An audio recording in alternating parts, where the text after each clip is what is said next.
Welcome to the woods, everyone. Welcome to the woods.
Addie, thanks for following.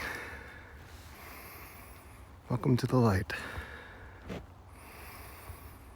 Blessings, Helen, and namaste. The divine spark within me witnesses it in you. Welcome, everyone.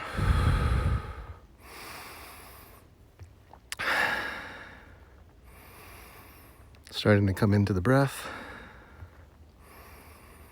come into being.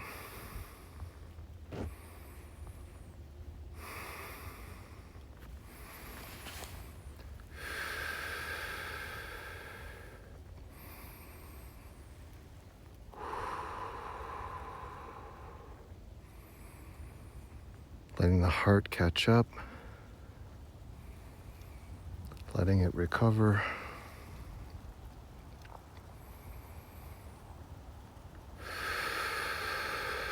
Hello, manifestation.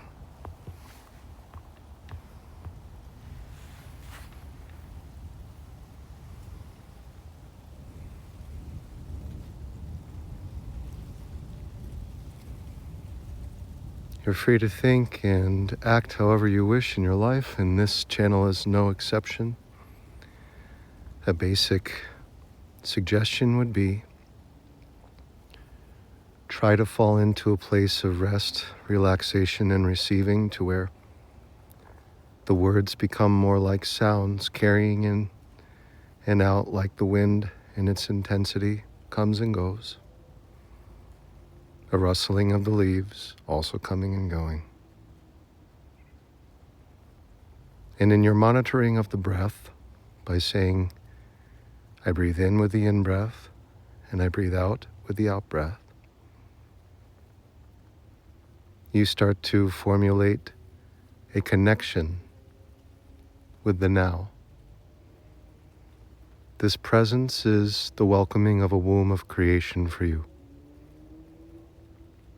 More than stepping in, it's a transportation to a place that already knows the means and the way to supervise and nourish your growth. That's what the womb does.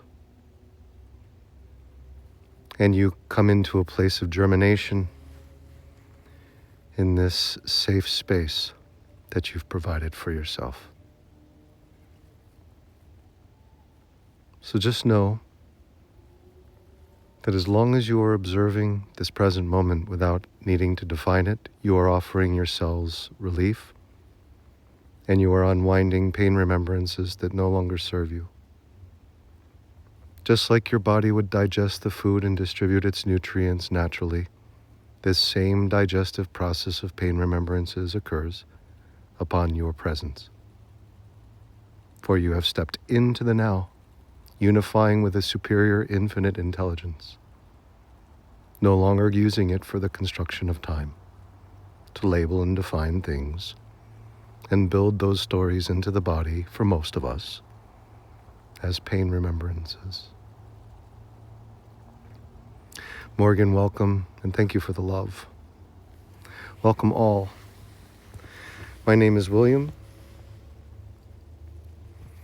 and I'm wearing tactical gloves today. I just got these from the TikTok shop. They can touch screen, so I can actually touch the screen while also having protective gloves on in the woods. It's pretty sweet. That's all I wanted to tell you. It's pretty sweet. Let's begin our walk. We've already technically begun, but let's do some rounds. Because we have a late start here in the woods on this evening, we'll have a chance to see the sun as it goes down. It might be a nice blessing. Speaking of blessings, Outlaw Priestess sends over ones to all of us. Folks, this isn't just some haphazard thing when this occurs. This is an offering of open-heartedness, coming from the aliveness of a person. In this case, it's Outlaw Priestess. My suggestion is you receive it. Speaking of receiving, I received this beautiful manifesting from Morgan. Morgan, you are so generous.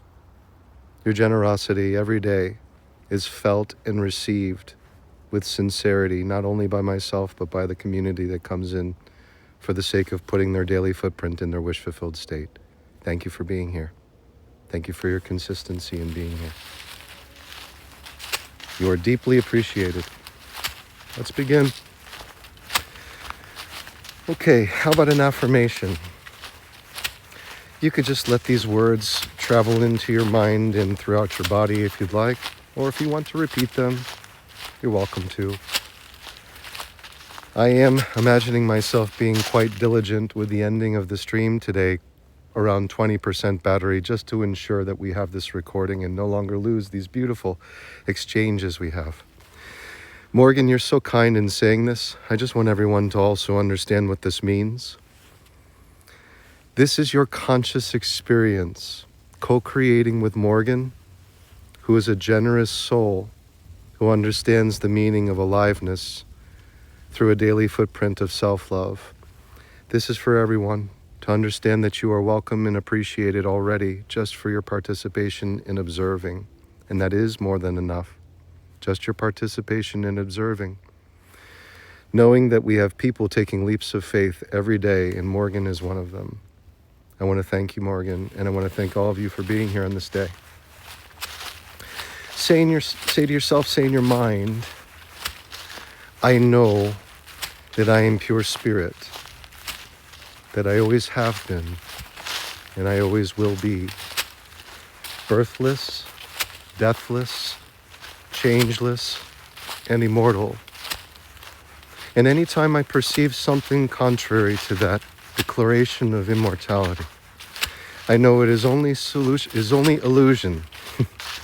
And the only solution to this is to entertain the nation of images in my mind, which always knows the means and the way to my salvation. This is the imagination. It is a part of every human being's existence, without restriction or limitation unless we place restrictions and limitations upon it. It exists and is awaiting us.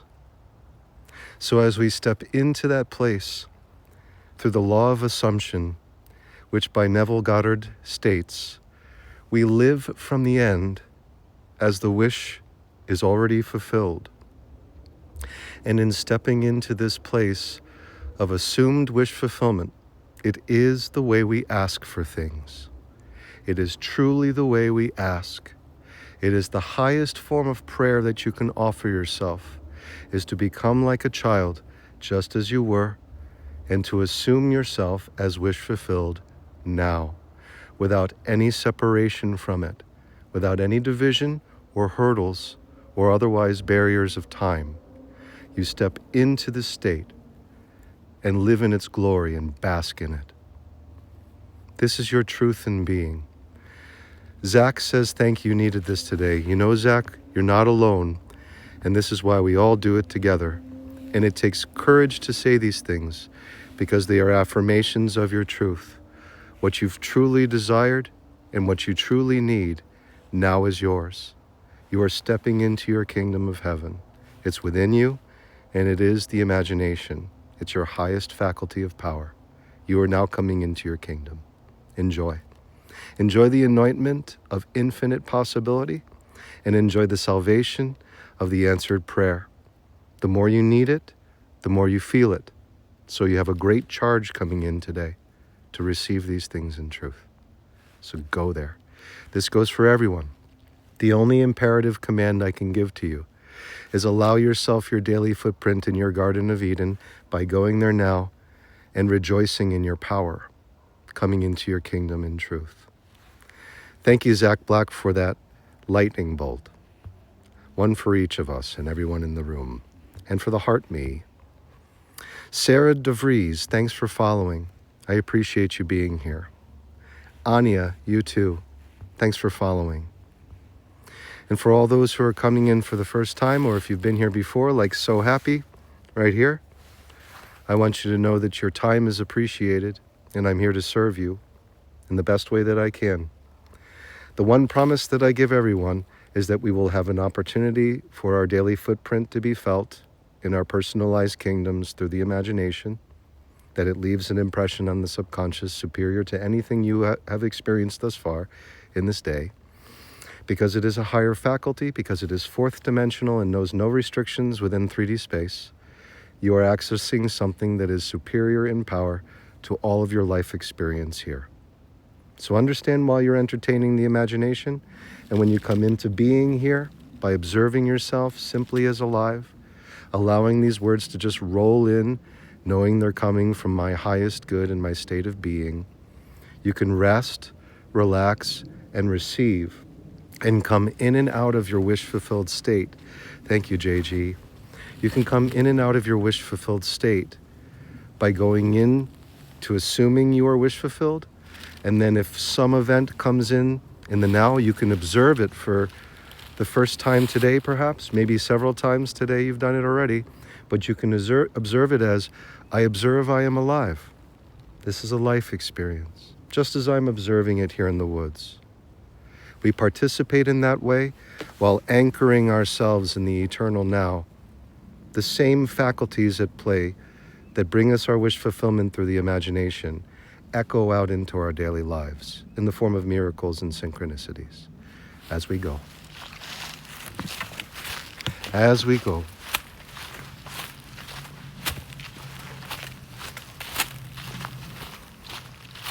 If you have questions, feel free to ask them. If you have doubts, also great. As I'm just about to stumble over a stone, I'm happy to have my walking stick with me today. It's this type of thing, folks. There's no real right or wrong other than what we define as right or wrong. So, if you feel conflict in that, or if you feel there's a life situation that is perhaps preventing your exercise with the imagination, this is an open forum for you to declare it. What you will find from me typically is a response in the form of, let's come into our power together. Let us claim our kingdoms of heaven within, and let us be at one with that, in oneness. Sunflower Goddess sends peace and blessings to everyone, and this is to be received. This is for you to receive love. And what we're looking at when we receive is we're looking at the womb of creation. Many of us feel, because it is the way we've been indoctrinated as humans, that we must always be giving. And we find ourselves giving a lot more than what we actually receive. When in fact, truth of the matter is, you are here to be a receiver more than a giver, and that the receiving is done personally from within. It's not a selfish thing when it's done within. Remember, you have trillions of devotees who love you to death. Literally, they are the cells of your body. And they love you to death, and they love you to rebirth at a rate of 6 million cells per second. So you have about 150 billion cells of recycling happening in a 24-hour period. These are the devotees of your body, which is the temple of God.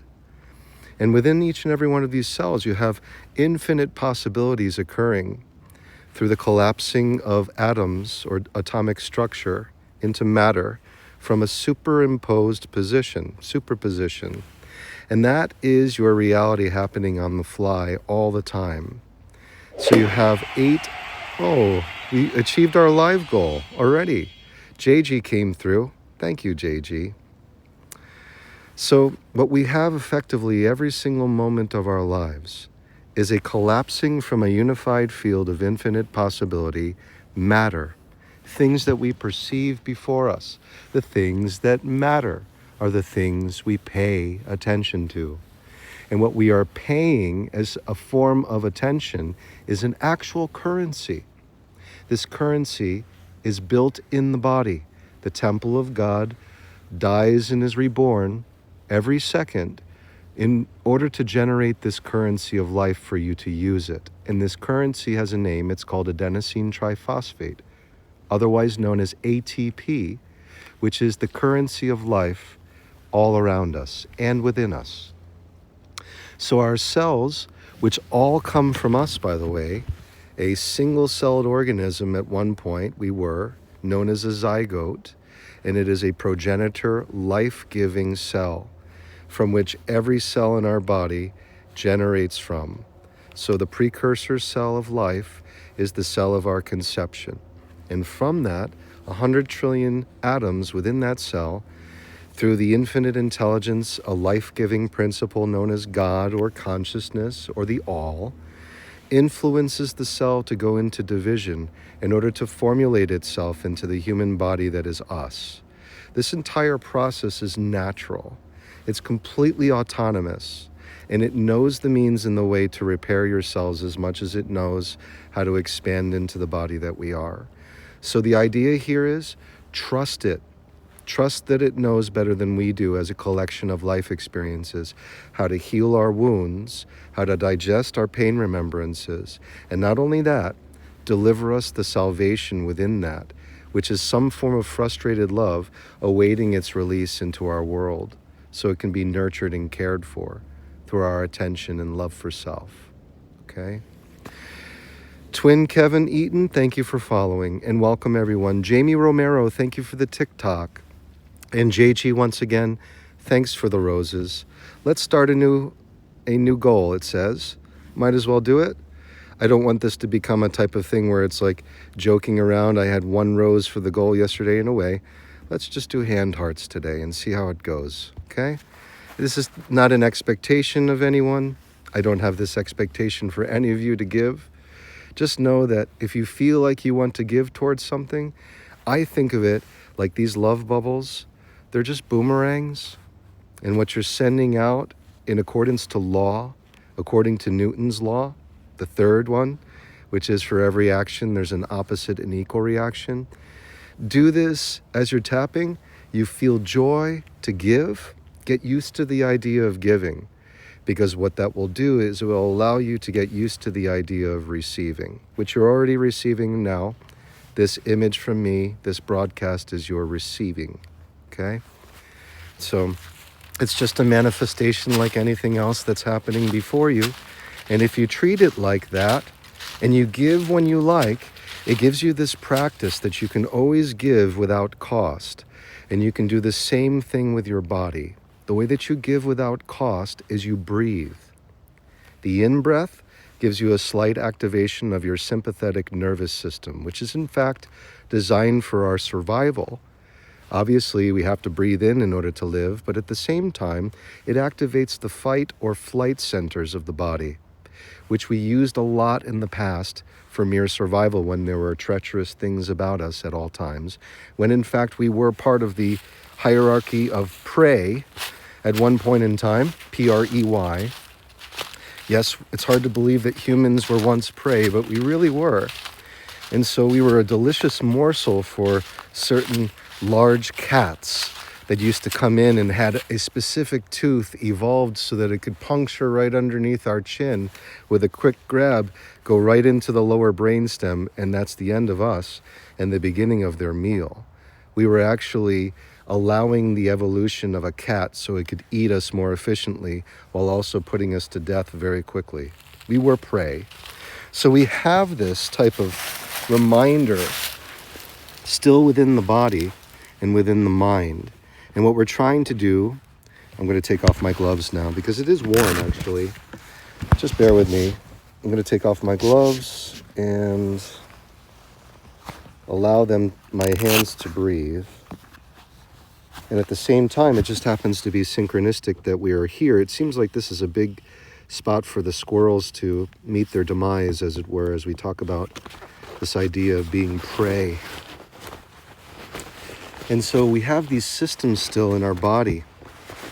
This is a natural system that was very effective at one point in time.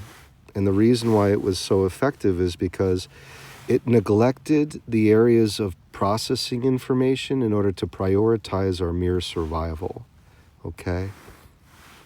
That would be the sympathetic nervous system. Astrology-aholic, thanks for following. And Neon, thanks for It's Corn. I appreciate that. Neon, it's great to see you here. Twin Kevin Eaton, thanks for following. Welcome everyone to Consciousness in Nature. So when we breathe in with the in-breath, we're activating that sympathetic nervous system. It's a little bit of an agonist. It's an activating action. And when we hold that breath, it's as if it's being digested. And upon the out breath, we actually turn a switch once we do it enough. And I'm saying under 12 repetitions of breath, the 3-part cycle of in-breath, hold, and out-breath, doing that less than 12 times, which is about an average of 5 seconds per cycle, you will find yourself activating the parasympathetic nervous system, which is responsible for the releasing of endorphins along with acetylcholine to activate the learning and calming centers of the body. And that's what we're looking to do. Because the more that we exercise the parasympathetic nervous system through its activation, the more the cells in our body, through a phenomena called epigenetics, learn that there is no danger, and that the danger, in fact, was debilitating and has been for us as humans in today's day.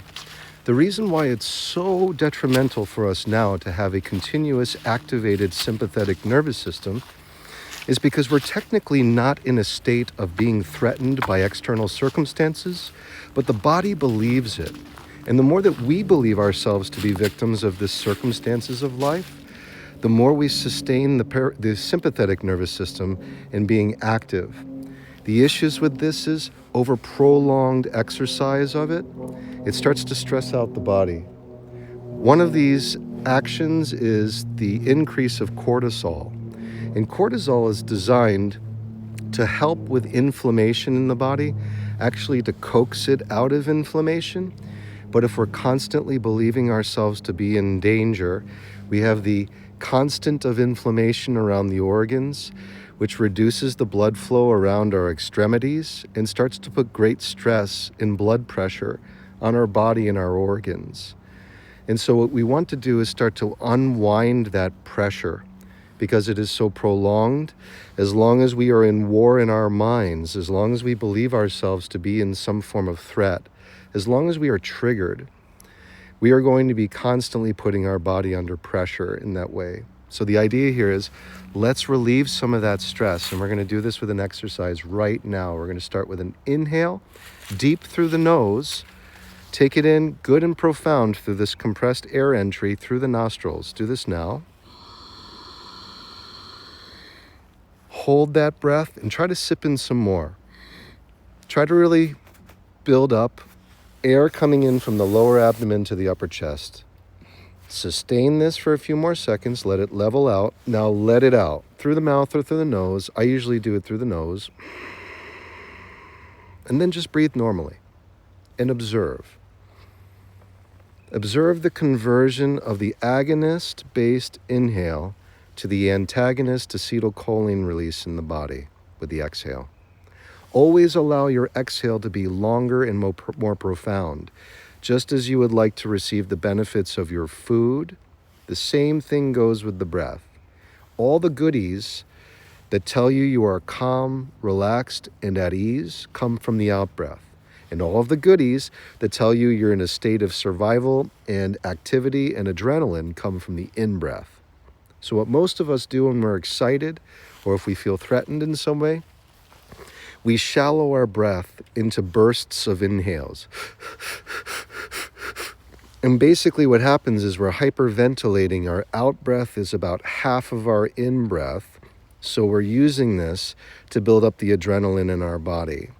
Over prolonged periods of time, that starts to create or wreak havoc on the nervous system and the organs. So we're trying to avoid that, okay? And the way we do it is you just mindfully breathe. I'm breathing in your mind. Hold your breath. Observe. I'm breathing out. Do this for about a minute, maybe 2 minutes, and then go back to your normal breath so as to not feel like you're being pressured to breathe in a certain way, and allow all of those benefits to circulate through the body through your awareness of their creation. That's it. This is how we are actually turning this light switch from sympathetic to parasympathetic. We're actually forcing the body to do it. What's really beautiful about this, just as every human being has their own imagination, we also have the same style nervous system, and it responds to this breath work by default. There's not a single human being from Wim Hof to whomever else, myself, I guess, who can't avoid the activating of the parasympathetic nervous system as long as our breathing is less than 12 times per minute per cycle of breath. Ezekiel, thanks for following. It says some comments were filtered for your protection. This usually happens. Neon Prophet says that's the most in-depth explanation of transmuting energy I've heard. Thank you, Neon Prophet. I wish I could pin this, but usually it doesn't let me. Yeah, there we go. It says I can try again, but you know where that goes. But thanks for this, Neon. And you know what's beautiful is that you're mentioning the word that is important here, transmutation. So what we are in effect doing is we are taking energy that would be used for mere survival. Our expenditure of ATP is being used for mere survival until we force feed the exchange in the form of relaxation through our breath work. So that's all we're doing, is we're conveying to the body a conversion. That would be transmutation. Of course, as you're doing this, the body receives a number of benefits, especially if you're breathing through the nose, your in-breath especially.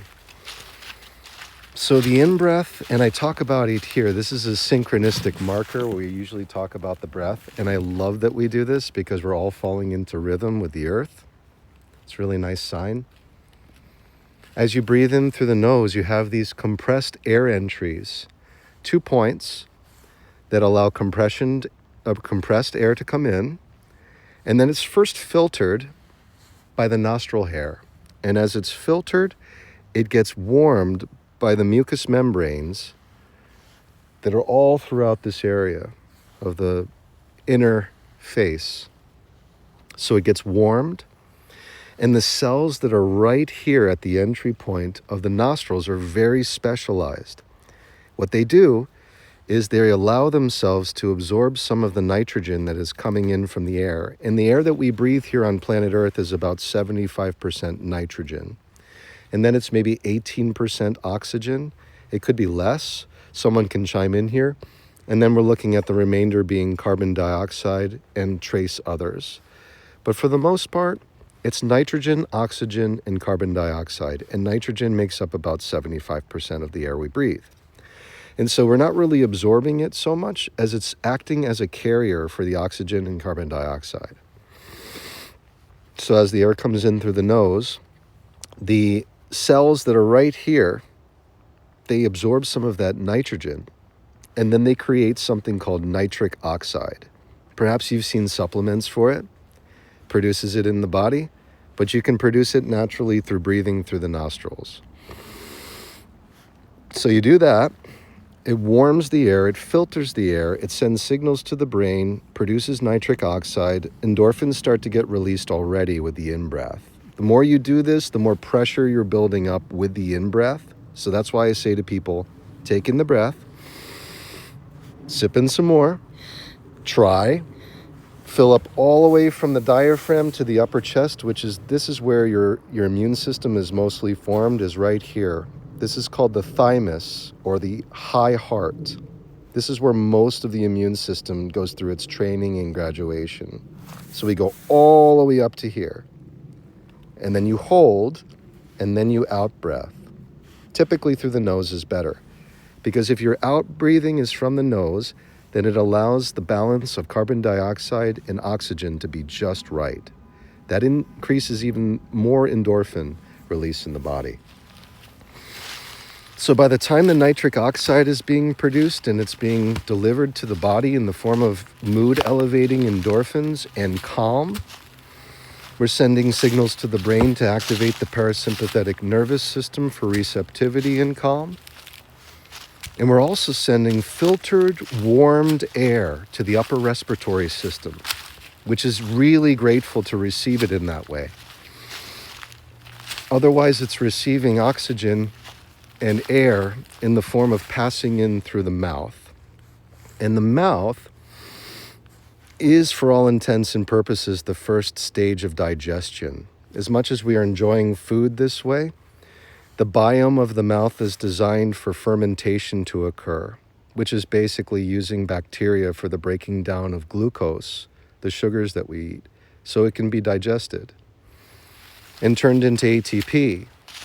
And so what happens is if we're breathing in through the mouth regularly, that air is coming through and it's actually feeding oxygen to the bacteria to proliferate, and it sends it out of balance. This is where you start to get issues like halitosis or bad breath. You'll find that if you're breathing in through the nose exclusively with as much consciousness as possible, your breath quality increases. You'll wake up in the morning with fresh breath. It's pretty wild. But it's pretty cool too. Yeah, it's a good thing. So Eric, thanks for following. And Neon, thanks again for that kind comment. So once again, in review of how breathing works, we have the nostrils designed for us to create nitric oxide. The compressed air allows for there to be a smaller whole compressed air draw, which lengthens your breath. So by breathing in through compressed holes, you're lengthening your breath and you're increasing its quality through filtration and warming, activating the brain to release endorphins in the body through nitric oxide, bypassing the petri dish of the mouth, which is the first stage of digestion, sending the air down to the upper respiratory system for the nourishment of the body to be complete and whole. The end result is the way that we are eating this food appropriately, which is the food of air, which is the most food that we consume in a given day, we're benefiting the body immensely. Fortifying our immune system, allowing the immune system to do the work that it truly wants to do, which is just routine maintenance and cleaning. The immune system doesn't want to be active all the time. It can lead to a cytokine storm and a number of issues. And it would rather not go to war. It would rather be at peaceful times, just through routine maintenance of walking through town and taking care of whatever strange baddies might be intermittently popping up instead of going full-blown to war. And so I'll tell you a bit about how the immune system is formed.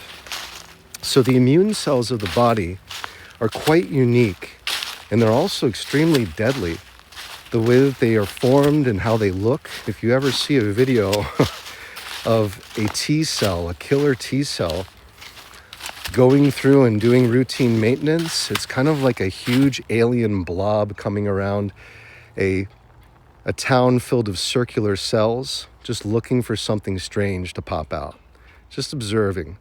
And if it sees anything strange whatsoever and it's a well-trained T cell, it just consumes it, kind of like Metroid would. In the game Metroid, go around your head and just suck your life. That's basically what the T cell does. It absorbs it and then goes on its way. It's not like it's struggling or shaking or anything like that. It just takes it out in that way through mere absorption. And it's gone.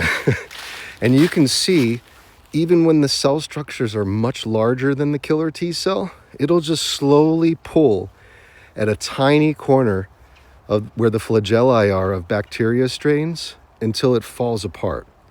So it can take on a massive amount of bacteria that is before it, and it will continue at it until it's gone. So, hey Stephanie, thanks for that heart me and welcome. Welcome to all. Nice to see you all here. Eliza, thanks for the follow. Sandra, you too. Appreciate you all being here. So let's talk about how these immune cells are built, how they come about, because it's really fun. And of course, I'll give you the abridged version, yes, of the virgin cell that is the killer T cell on the way. Miss Ruth says, beautiful day. Hello from Trinidad, Colorado. Nice to see you here. Thank you, Miss Ruth. If anyone else wants to chime in as to where you're viewing from, it's always nice to know, and other people appreciate it too. Certainly not necessary, but it'll be great to know where you're all tuning in from. Carrie, thanks for the follow. Welcome to Consciousness in Nature. My name is William, and we are in Connecticut. Connecticut, New England, on a beautiful evening. Thank you, Neon Prophet, for the heart me. We've got a viewer from Indianapolis, Indiana. That would be Adler. Stephanie's saying hello from South Carolina. Nick says I was in Trinidad in November. Samantha's coming in viewing from Missouri. Very nice. Great to see you all here. Thanks for your aliveness being offered to this space on this day and for choosing this channel. JG says I'm from Pennsylvania. Candace with the watermelon followed. Emily says I'm in Southeast Tennessee, right on the Georgia-Tennessee line. Very cool. Welcome, Emily. Carrie says hi from Morels in Inlet, South Carolina. Nick says San Diego, right on the border of Mexico, just about. Beautiful city, San Diego. Nikki, thank you. Sorry, Nikki says, forgive that. I had to catch myself, but I did. Kaz is tuning in from Brooklyn, New York. Welcome, Kaz. Mike Mannix from Oklahoma. A lot of people from all around tuning in. Nice to know. All right, so here we are at a crossroads. We're going to talk a little bit about the immune system and its formation and how it occurs. So basically, think of immune cells as specialist agents that are being built to basically keep the universe from collapsing. They have a very strong, powerful presence because they need it in order for the job to get done right. Emily says, I'm a silent follower of a couple years. Love to see you every day. Thank you, Emily. I want to pin that, not to put attention on you, because I know that probably isn't wanted, but I want to just thank you for all of your attention and for being here as a supporter of this channel. It's great to hear from you. Thanks, Emily. So, we all have these areas called lymph nodes, and the lymph nodes of our body, which you will find in various areas, we'll find lymph nodes here inside the mouth. We also have them under the armpits. And what they serve as are these transport superhighways for the cells that are about to be specialized and become the graduates as T cells or immune cells. We have a pedestrian coming, so I will tilt the camera. So the way that this works is when they are sent over, and they are all sent for the most part from the marrow of the bone through having a travel through the lymph nodes, they will arrive at what is called the high heart or the thymus. Hello, friend. It's okay. What's that? Non-existent today. Hello, friend. It's okay. Yeah, they're not even here, which is really nice. Yeah, so I'm just broadcasting on TikTok right now. Oh. You're not being shown, don't worry. No, I thought you confused you with somebody else. It comes through here and photographs. Insects. Birds? Oh, insects. Cool. Yeah. So. I try to get the birds when I can, and there's quite a variety here. Yep. So enjoy your afternoon, sir. Yep, you too. Thanks a lot. Yeah, so what happens is these cells, they will travel through the lymph nodes to what is called the high heart. And it says here,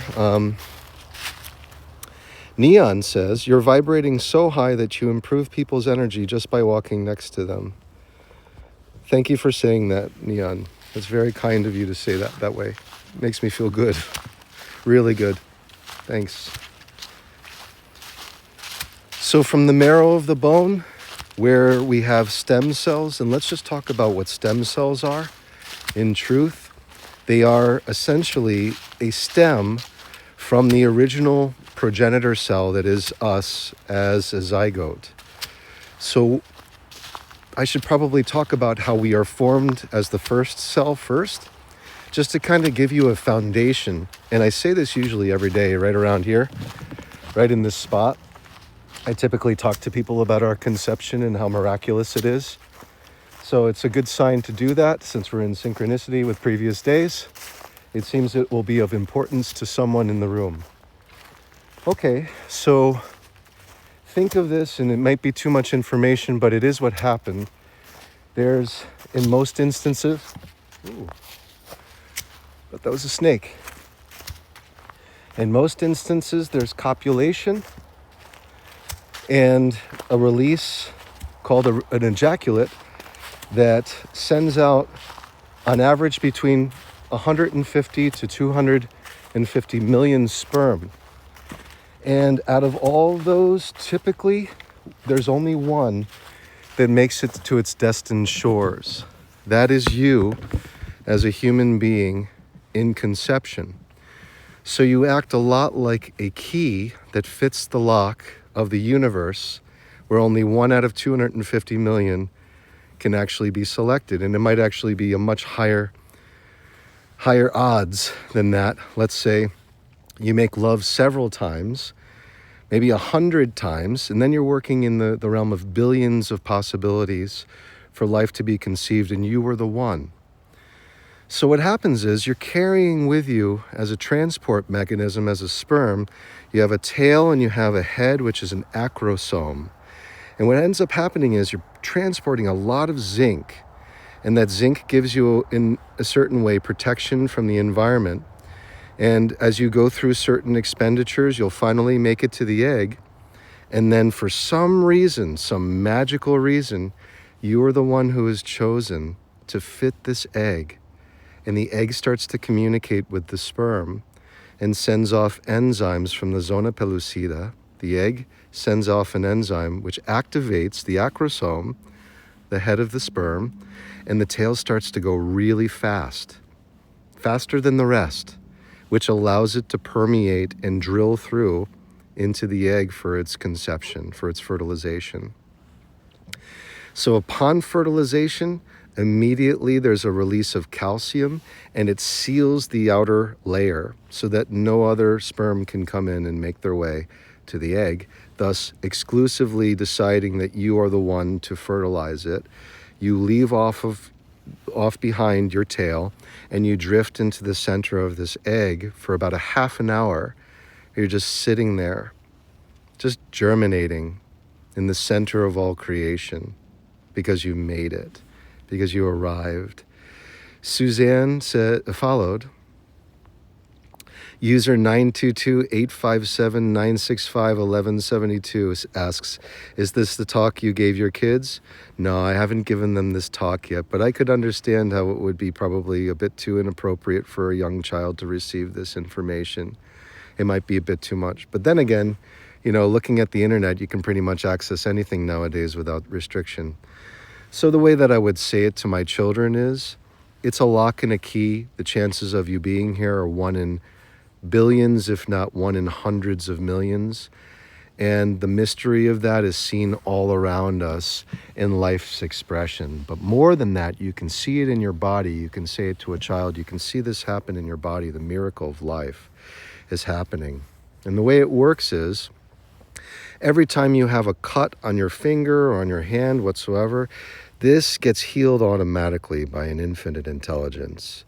It proliferates and it creates a scab, and that scab seals, and with DNA, it's able to fortify into something that you won't even recognize as a cut over time. And so that's a good way you can say it to your children. Just show them the evidence on their own body of how it's healing regularly. And then you can also talk to them, if you'd like, about how, without having to go into conception, and of course there might be, parents supervising their children watching this right now, and you can just decide whether or not this is too much for your children. It's not my place to supervise parents as they supervise their children. But at the same time, I think it's pretty logical that if we talk about the origin of who we are and how we proliferated into this beautiful intelligence that gives us consciousness, it might be enlightening for children. It just doesn't have to be explained with so much detail, like talking about sex itself. That can be something for a later time, okay? Yes, and this is beautiful, Aviv. We will talk about this, and we're just now getting to it. I just wanted to respond to someone asking a question. This is called a zinc spark. And so this was proven under microscopic observation at Northwest University. And the way it works is, after this half an hour gestation, which I was just mentioning before someone commented, is this how I teach my kids conception? I wanted to explain to you that there is a zinc storm, or a zinc spark. And what happens is, it goes for a prolonged duration of about 2 to 3 seconds. And it's observable under microscopic observation. It's a spark of light, and it's from the zinc that is carried by the sperm. Since I mentioned before, I was asked how I teach this to my children. I actually have looked at how this is a spark from the zinc that is carried by the sperm. And what's really beautiful about this is that when that spark of light occurs, it sends signals to the zona pellucida, the egg, to start its activation of cellular division. So it is believed to be the moment when the infinite intelligence of life enters into the human body for cellular division. So this is the moment of consciousness entering the body. If there ever was, this is it, because it's a demonstration of intelligence that is greater than the sum of sperm and egg, demonstrating itself through the proliferation of life into trillions of cells that become the human body. Carrie, thank you for the goat. And Carrie says, wow, I've never heard it put this way. We are all miracles. Indeed, we are miracles. We are lottery winners against millions, if not billions, of other competitors. We were chosen as the one sperm to have an interaction with the egg for conception. And the reason why we were chosen is because we were the best possibility for the evolution of human consciousness at that moment in time, according to life expression. That's pretty beautiful. At your moment of conception, you were the pinnacle of human life experience, expressed in the formulation of a cell called a zygote. Between sperm and egg, you were the best rendition of life reaching unity consciousness according to God. Pretty important. Pretty important to have that understanding. Otherwise, you wouldn't have been decided to be the one to come into life. You're welcome, Aviv. Thank you for explaining that we have the zinc spark, because the zinc spark is a great piece of evidence, and it's one that we shouldn't just gloss over. There's a release of light, and upon that release of light, an infinite intelligence enters into our first cell and starts to divide the cells through mitosis, or cellular division.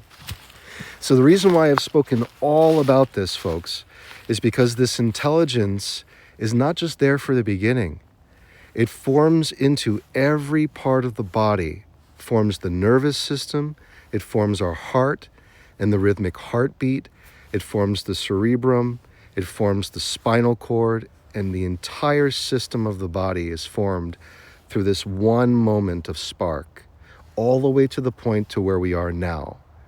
So what does this say about the cells of the body?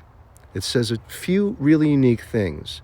One, since we can witness our body healing naturally without us having to really intervene, it seems to want to care for us enough to repair us and to expand us into the fullest expression of our being. It seems to be a caring intelligence that seems to know the way, better than we do as a collection of life experiences, how to heal us. So it's a healing, expansive, caring form of intelligence that is there in us, and it is also the giver of us, because it has given us consciousness and given us the imagination.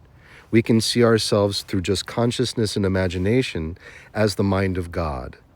We can also see ourselves as an identity, having consumed a number of life experiences and embedded them into the cells of our body.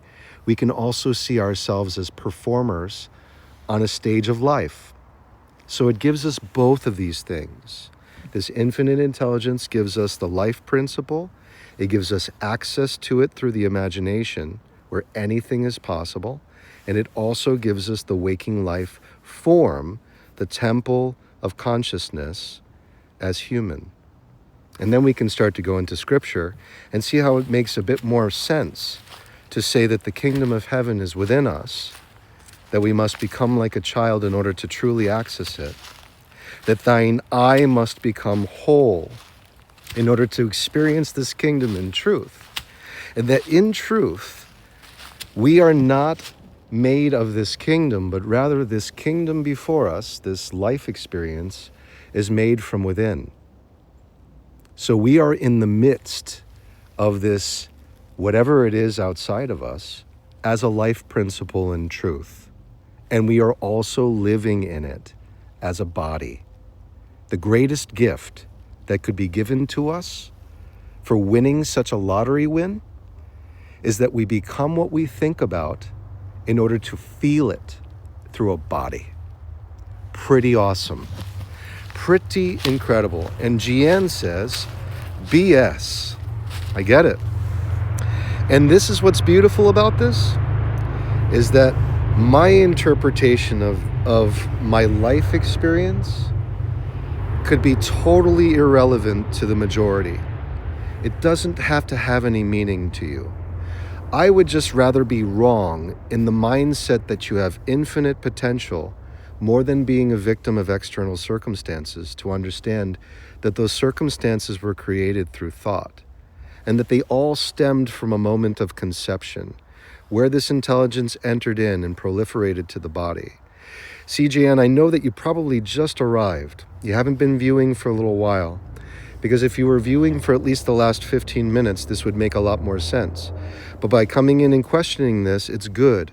I'm not going to fight you with your belief system. In fact, I'm going to say you're using your infinite power for the creation of limitation, to not believe that you are an embodiment of an infinite intelligence that knows the means and the way to heal you.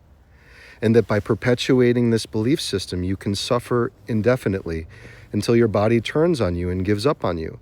And that is the use of your power, just as I would use my power to heal myself. It's the same exercise of the life principle. It simply adheres to what we believe. And so I would much rather people believe that they are embodiments of this intelligence, and that their life situations are created through one's own decisions, convictions, routines, belief systems, whatever it is, gets projected out from within. That we are not actually victims of this world, we are the creators of it. And that's all it is. So it can certainly be BS, because, the ego, it doesn't understand this intelligence. It's never really had access to the imagination. That's what's really unique about this. The cells of our body come from consciousness. They come from this intelligence, but they never have access to its truth as an interface. Only we do, in truth, have access to the imagination. So you could invite me into your imagination and you could say, I want you to be a part of it. And I could say, well, I can try to imagine from my own kingdom of heaven being there. However, there will always be some speculation and distance, only because we're not allowed to enter each other's kingdom in truth. This is done as a security measure to ensure that no matter how difficult life becomes, we can always step into this space and be in a safe space that is caring, loving, and reciprocal based on whatever we feel is our reality. It's called the law of assumption.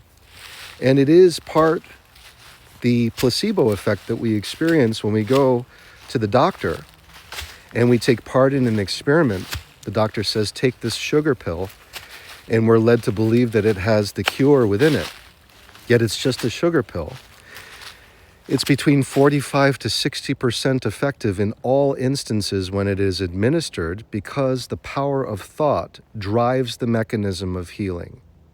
Because it is the thought in the mind of God that we be cared for.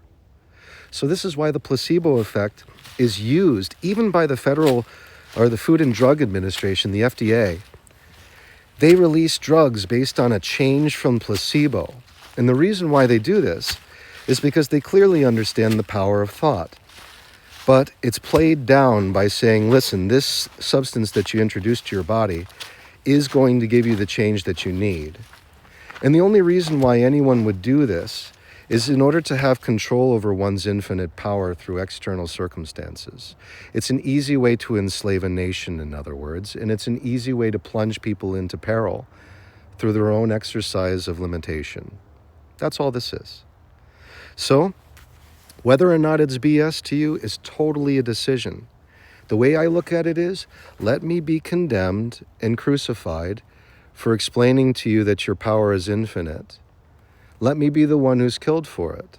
This is what happened to Jesus of Nazareth. I think it's a good standard to abide by, that I not trespass on your own convictions, whether it's you believing this is BS or believing yourself to oblivion through negative thinking and complaints.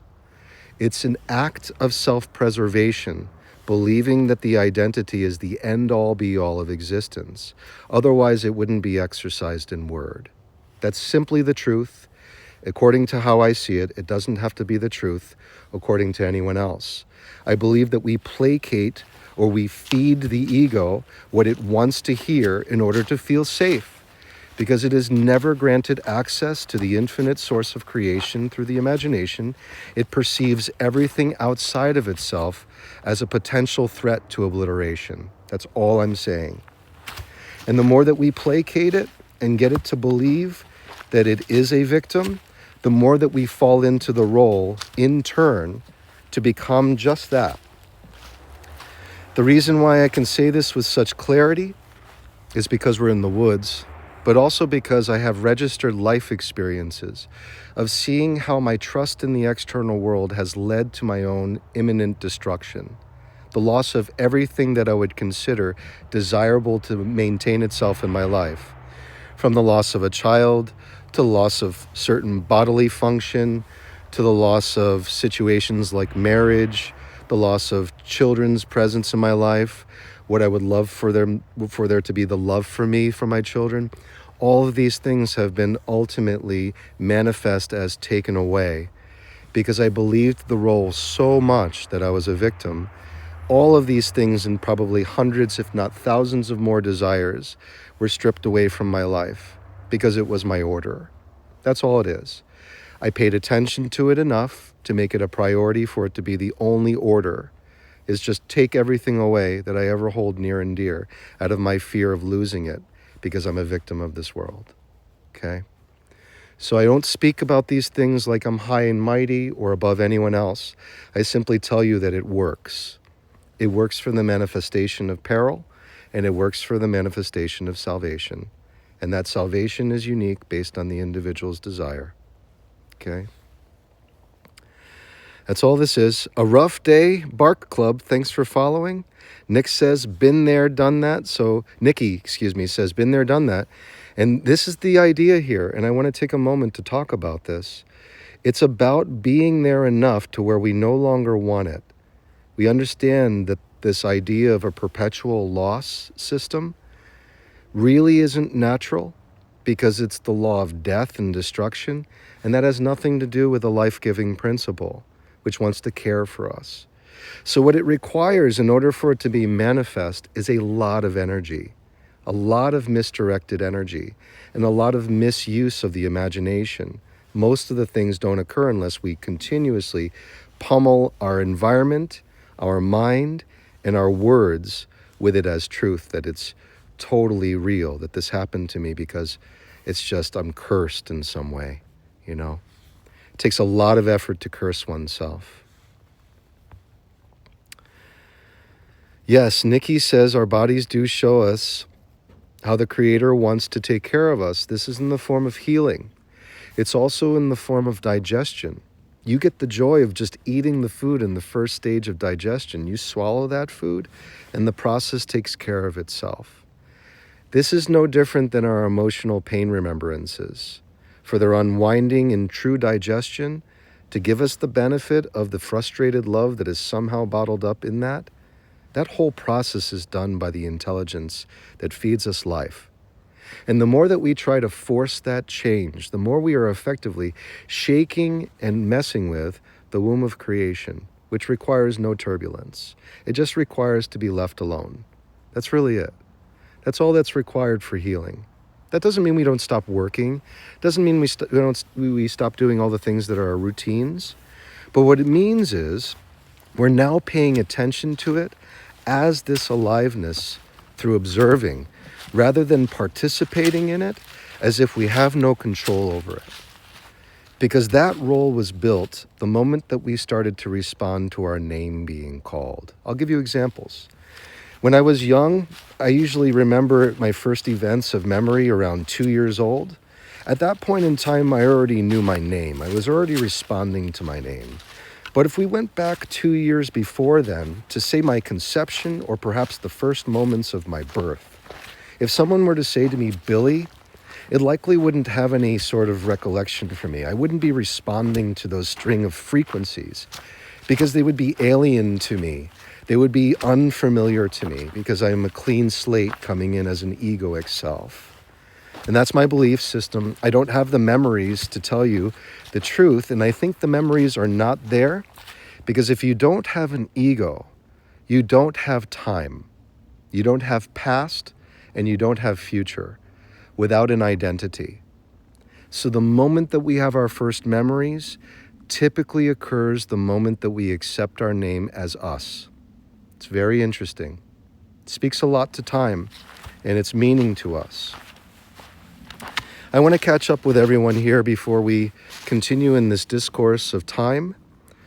And so I just want to say, I love you all. Welcome. Thanks, Amanda. Sharni, great to see you again. Thank you for the heart me.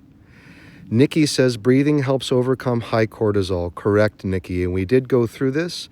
And on this recording today, you will see exactly how it's done. And we're actually going to get to our point of practice in probably 10 minutes. And we're going to experience it physically. Okay? So it's a good question. DC Sova, thanks for following. Percy says, let's talk about your ex-wife and why she left. Well, Percy, we did this yesterday. I don't know. What time did you leave yesterday? You must not have stayed for the whole time. Because if you were here for the whole time, you would have heard the whole story, including a bunch of really cool, interesting scenarios that I manifested, including her feeling like she was abandoned by me, the cause of all of her woes, and also being an enemy to my children. You would have gotten all of that. And so the reason why I don't bring it up again is not because I don't want to answer your question, but because I answered it yesterday. I read your comment. You asked me about it, so I responded. But it seems you weren't here to listen to it. So who is that on? It's you. I'm not here to do that because you decided to put your time into other things. But I appreciate you asking again. If you want, you can speak to someone who's here who comes regularly. They can tell you all about my story, but you can also read about it. It's not like my name, William Vincent Carlton, doesn't fill up. And this is not just a narcissistic statement. Type in William Vincent Carlton in Google and it autofills the whole page. You could have a great rabbit hole exploration of my life experience. It's unabridged. It's completely talked about. It's written in books. It's been published. It's all there for you, including my relationship with my ex-wife. And I manifested all of it, just so you know. All of it. Nothing was subjected to me or plunged upon me. Heartily That says, thank you. Joe, thank you for following. Nikki, amazing revelation. Thanks. And Carrie, you're welcome, says I needed to hear this. Thank you. L. Newman, thanks for following. If you're still here, in a rough day, we caught up to you. Thanks again. Jay Peasy, thank you for following. Heather, thanks for following. And Nikki, also thanks for following. And once again, Southeast Texas, Bell, thanks for sending the goat. And 57-year, thanks for coming back and saying you're very intelligent. You are reflecting your own intelligence as well. Thank you for saying that. Richard, thanks for following. Neon Prophet, we are human made of hues of light. Indeed, this is beautiful. This gives us a bit of, it doesn't let me pin it. So there we go. Thanks for being here too, Percy. I want you to know I'm sending you love. You may not receive it in truth, but I think there's something here for you.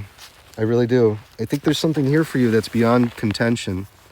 And you wouldn't be the first to have gone through that revelation for yourself. And I really believe you're going to find some answers here if you keep listening. Yeah, I do. So we're going to get to that practice. Oh, here's a nice yellow jasper. We're going to get to that practice of shifting our cortisol levels in just a few minutes. I just want to show you some yellow jasper right here on the trail today. I think I see a moonstone here. Yeah. I have to look at this, but it has a nice pyramid shape to it. And it's got that milky type of light entry, even rough and dirty. I think this might be a moonstone. It could be. Yeah, it's a nice one. Michelle Sparkles, thanks for sharing this so many times and for being here. Such a beautiful support. Giselle, is this a space to learn something here? It all depends on what you would like, Giselle. It can be a place to relax. and could be a place to receive. What I usually say to people is, try to just be open to not having to define it. And I know that might go against what the ego is saying to do. Our identities usually want to define things, but it's because it can stay alive through that. And I would rather give our identity a little bit of a rest so we can come into our being as a divine, infinite intelligence for our health and for our well-being. So for each and every person, it's different while we come here. Just know that I give my daily footprint on these trails for people to receive a pathway to their salvation, and that is individualized based on the person's need and desire. And I try not to interfere with that at all. So a lot of people come here and want to know the science behind what we're talking about. And for the most part, they do feel satisfied. I could be assuming incorrectly, but a lot of people who have come in asking questions are the folks who are actually in the room right now and continue to come here because we find answers, first scientifically, from many, and then the answers seem to come from a spiritual angle, which is surprising. That's how I started to stumble upon spirituality. I went through a lot of life experiences that were traumatic, challenging, and difficult. And I tried to fight them tooth and nail, and they broke me down and destroyed me. I became a victim of them. I believed myself to be a victim of them. And then I realized that that was going to probably bring me to an unalive state. So it was better for me to surrender. First of all, thinking I was surrendering to those external circumstances, I did that anyway. And then I realized in that surrender to external circumstances that in truth, I was not caring about them. And that's what gave me my salvation. I was not trying to identify or define them anymore. And that gave me my true salvation. And the salvation comes every day. It comes every day in different forms. We got bluebirds around today. I can hear them. BJ Bonnie says, came full circle indeed. The prodigal son returned after much hardship. Listen to the bluebirds.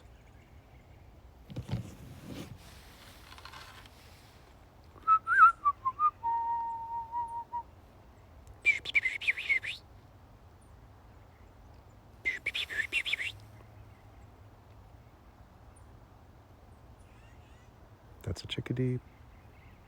That's a bluebird. Henry David Thoreau used to say that the bluebirds carry the sky on their backs.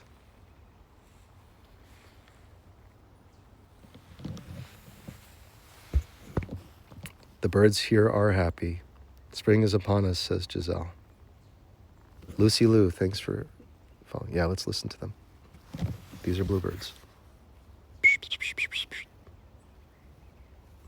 I see them.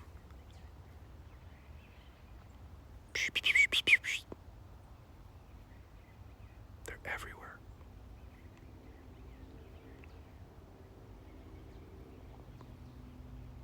Oh, this is so beautiful. I'm so thankful.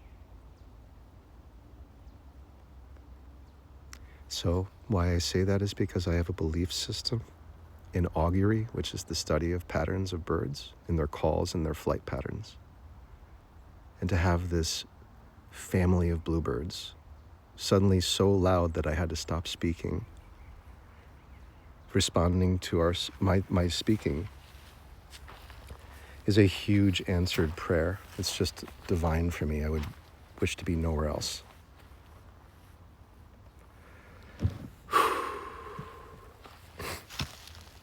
Michelle says, oh, folklore says, so relaxing to birdwatch and listen. It's really nice.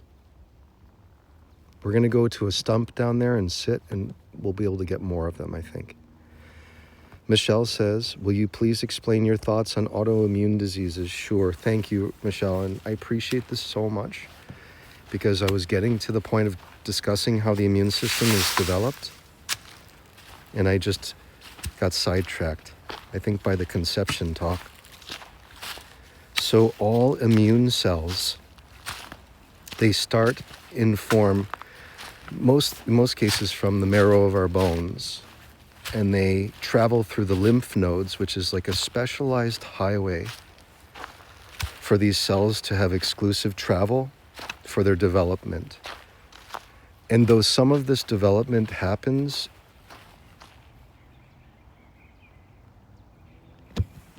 in the marrow of the bones. A lot of it happens in large majority in the high heart, which is known as the thymus, and it's above the solar plexus. There's a divot in your chest, everyone has one, and that's where the immune system mostly is formed, the high heart thymus. And so getting to the point, hello chickadee, how are you today, lovey?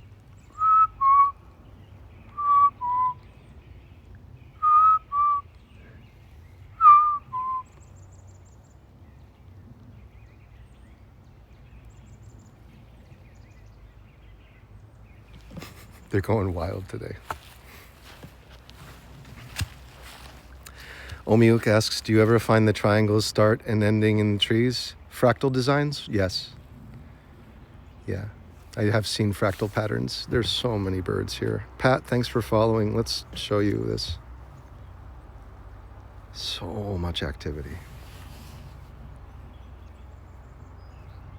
That's a chickadee. Sounds like R2-D2. And those little beep, beep, beep, beep. And then the ones that go, those are bluebirds. They sound like high-pitched garbles.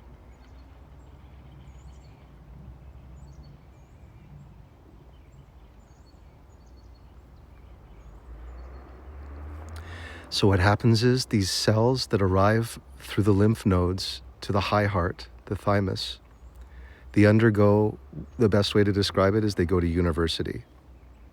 So they start off like freshman year, and it's like university for frogmen and frogwomen, you know, the Navy SEAL training. Like 80% of them right off the bat, they hit the bell and they check out, and then they have to start over again. After that, they're introduced to antigens and antibodies are formed, and they get to witness all of this and figure out what is a threat to the body versus what's not a threat to the body. And then even more don't graduate.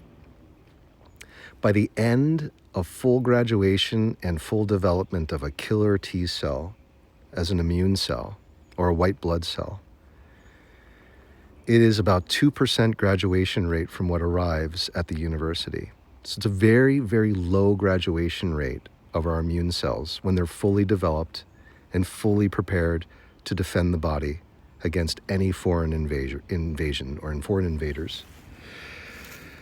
So, and that's done intentionally. They have to be unbelievably discerning. They have to be correct in the way they identify threats. They can't mistake antibodies as an enemy, or else they will wreak havoc upon them and the body itself will start to break down. This is where we talk about autoimmune disease having an effect on the body. It is a result in most instances of underdeveloped immune cells not knowing how to identify a threat versus something that actually is beneficial, like homeopathic. It might be in a small area a menace, but it serves a purpose for the greater whole staying together so the whole house doesn't burn down kind of thing. And what happens is if we're constantly introducing things to our body that would be identified as foreign invaders, whether they're spike proteins, bacteria, anything that we introduce to our body through an injection, through direct opening of the skin, what it does is it starts a potential chain reaction of alarm. The alarms go off, and what can result from this is something called a cytokine storm, a full-blown war between immune system and the body. And if those cells are underdeveloped and haven't graduated fully, they can actually turncoat without knowing it and cause huge destruction to the body and potentially even death. This is where we have autoimmune disease. What's being told about now, and you can look into these studies from Yale, but they're talking about something that is being labeled as VAIDS, which is a vaccine-induced autoimmune deficiency syndrome. I would look into it. Midnight Star says, what does this have to do with birds? Well, this is your ego trying to define something that is coming through and has given a no-based response. That's also, of course, an assumption. You could immediately type, no, I was not saying no, I just want to know the answer. That's also the ego. So if you want to play chess that way, it's a moot point at this point. It's already a checkmate. And I want you to know this because if you just listen to the words for what they are, then you're actually offering health to your body. This information that I'm saying is not being spoken about anywhere else on TikTok, not in this way. So it's of immense value for your livelihood. What it has to do with the birds is, it's just sound. Just as the birds are making sound without meaning, same thing goes with my words. And if you're present with it without finding a definition, you get the meat of the meat and potatoes. You get the true source of what I'm saying for it to benefit you. Otherwise, it will not be so beneficial. It could actually lead to more paranoia, or it could lead to hypervigilance. Some form of rejection comes from wanting to either overly simplify or define and label the meaning of words. And that's a full-blown answer, and a good answer.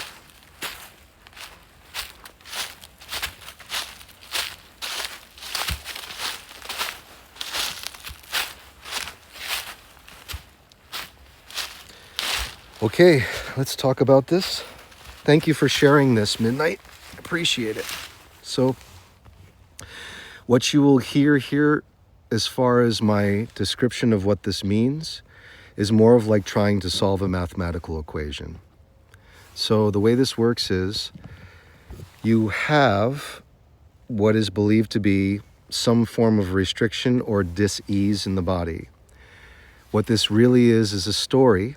It's a story that has physical evidence and has manifested itself in your body in a number of ways. This is not to diminish it or dismiss it. It's simply a use of your infinite power right now to perpetuate this. And there are many reasons why people want to perpetuate the story of having an autoimmune disease. One, we get benefits through disability in some instances. Two, we get a lot of attention, especially on social media. We can even monetize it and turn it into a career. But at the end of the day, it does shorten our lifespan, and it turns to our immune cells to be underdeveloped and lead to more suffering than I believe is worth it for the payoff.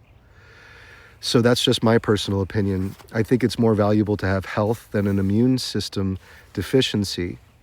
But once again, you could be making millions of dollars a year off of it.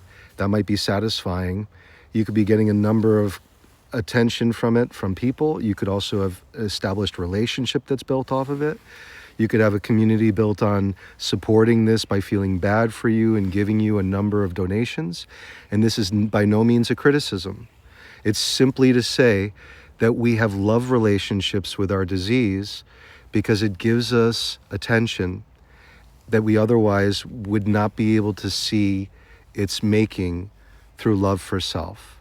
So we seek it outside of ourselves. It's not to be discompassionate. It's simply to show how we're misusing our infinite intelligence for the creation of pain. It is a big what the fuck. It's a big thing.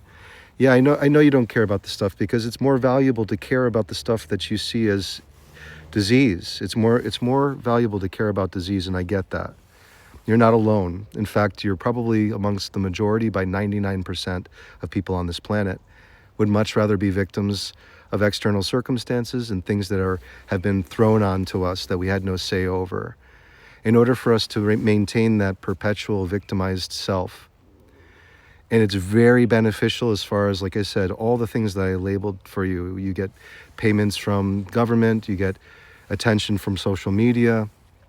People will pay attention to you. You'll get special cards and badges that will allow you to park in certain places. I mean, it gives a lot of privilege.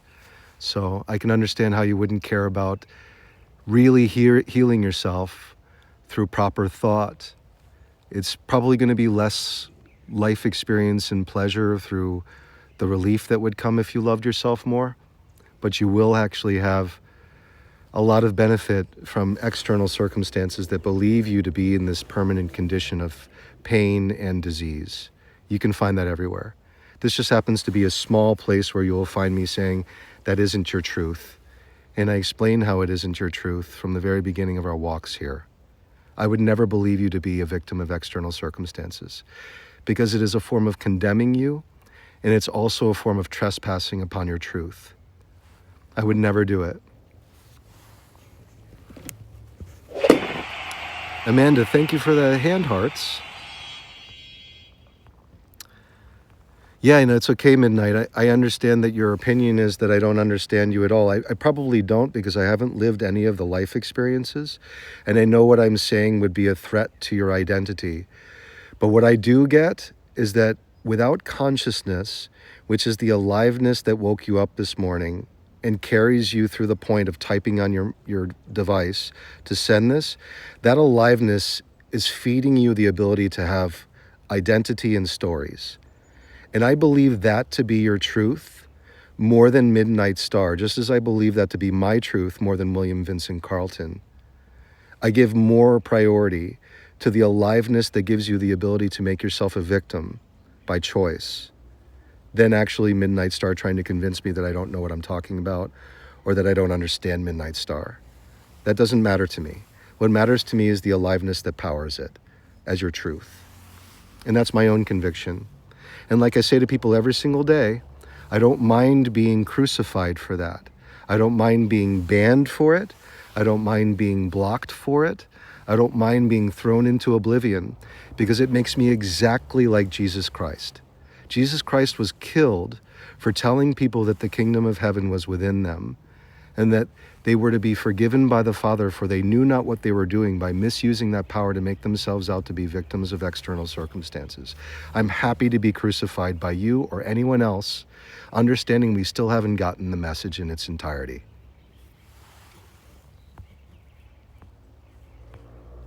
Folklore, thank you for sharing. Jody, thank you for sharing and for following. Sage asks, what are your thoughts on taxes? Taxes are an identity-based system, just like any other belief system, including the ones that I spoke about just now about Jesus of Nazareth. We either believe ourselves to be thrust into this world where we must respond by paying a certain amount to an external circumstance that does not have any propriety as far as I'm concerned over our aliveness. That would be a misuse of God's power. That's trespassing. So my thoughts on this are, you're about to see, and this is a prediction, you're about to see the end of taxes within the next 2 years, at least through the Internal Revenue Service. And you will also see the end of capitalism at large within the next 5 to 10 years because of advancements in AI and manufacturing and distribution. So it all falls into line with this. But you're about to see the end of capitalism at large within the next decade time. That's my belief. And I talk about this on the lives in great depth. Katarina, Oceana, thank you for following. And for the goat, Stephanie, thank you for the love. Gigi asks, I want to say, sorry, I just want to assume like I'm acting like you are. Oh, now you're JC? No, Jesus Christ was a human being having a human experience 2,000 years ago, who was considered amongst us still as immortal.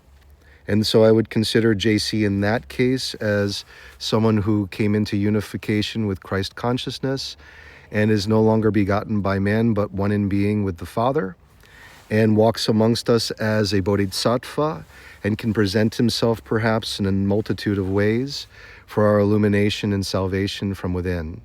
I think that the words taught by Jesus of Nazareth are extremely powerful and useful in our conversations on consciousness.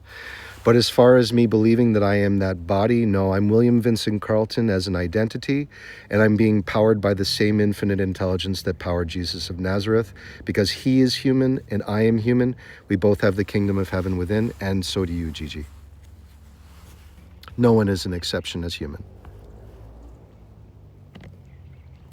Midnight Star asks, what is your religion? My religion, and this is going to be like listening to a song. My religion is the religion of love, baby. Seriously, it's the religion of consciousness, Christ consciousness. I guess you could call this Christianity. If you truly understand the way that I do and believe Christianity to be, It is that there is an infinite intelligence that is not begotten by man, that is one with us, that is the giver and gift of life, that exists in all human beings, and that Christianity adheres to that. And it's the reason why Jesus of Nazareth was killed, because he was that misunderstood as a Christian. It was seen as a threat to organized society, that people come into their power as infinite beings being able to manifest their reality rather than being victims of it, thus having to be enslaved by it in order to find any sort of salvation. And that's the temptation of the serpent in the garden. It's the same. You could call it the devil, you could call it Satan, however you want to define it, it's temptation. To believe that we are separate from this infinite intelligence is the beginning of our downfall.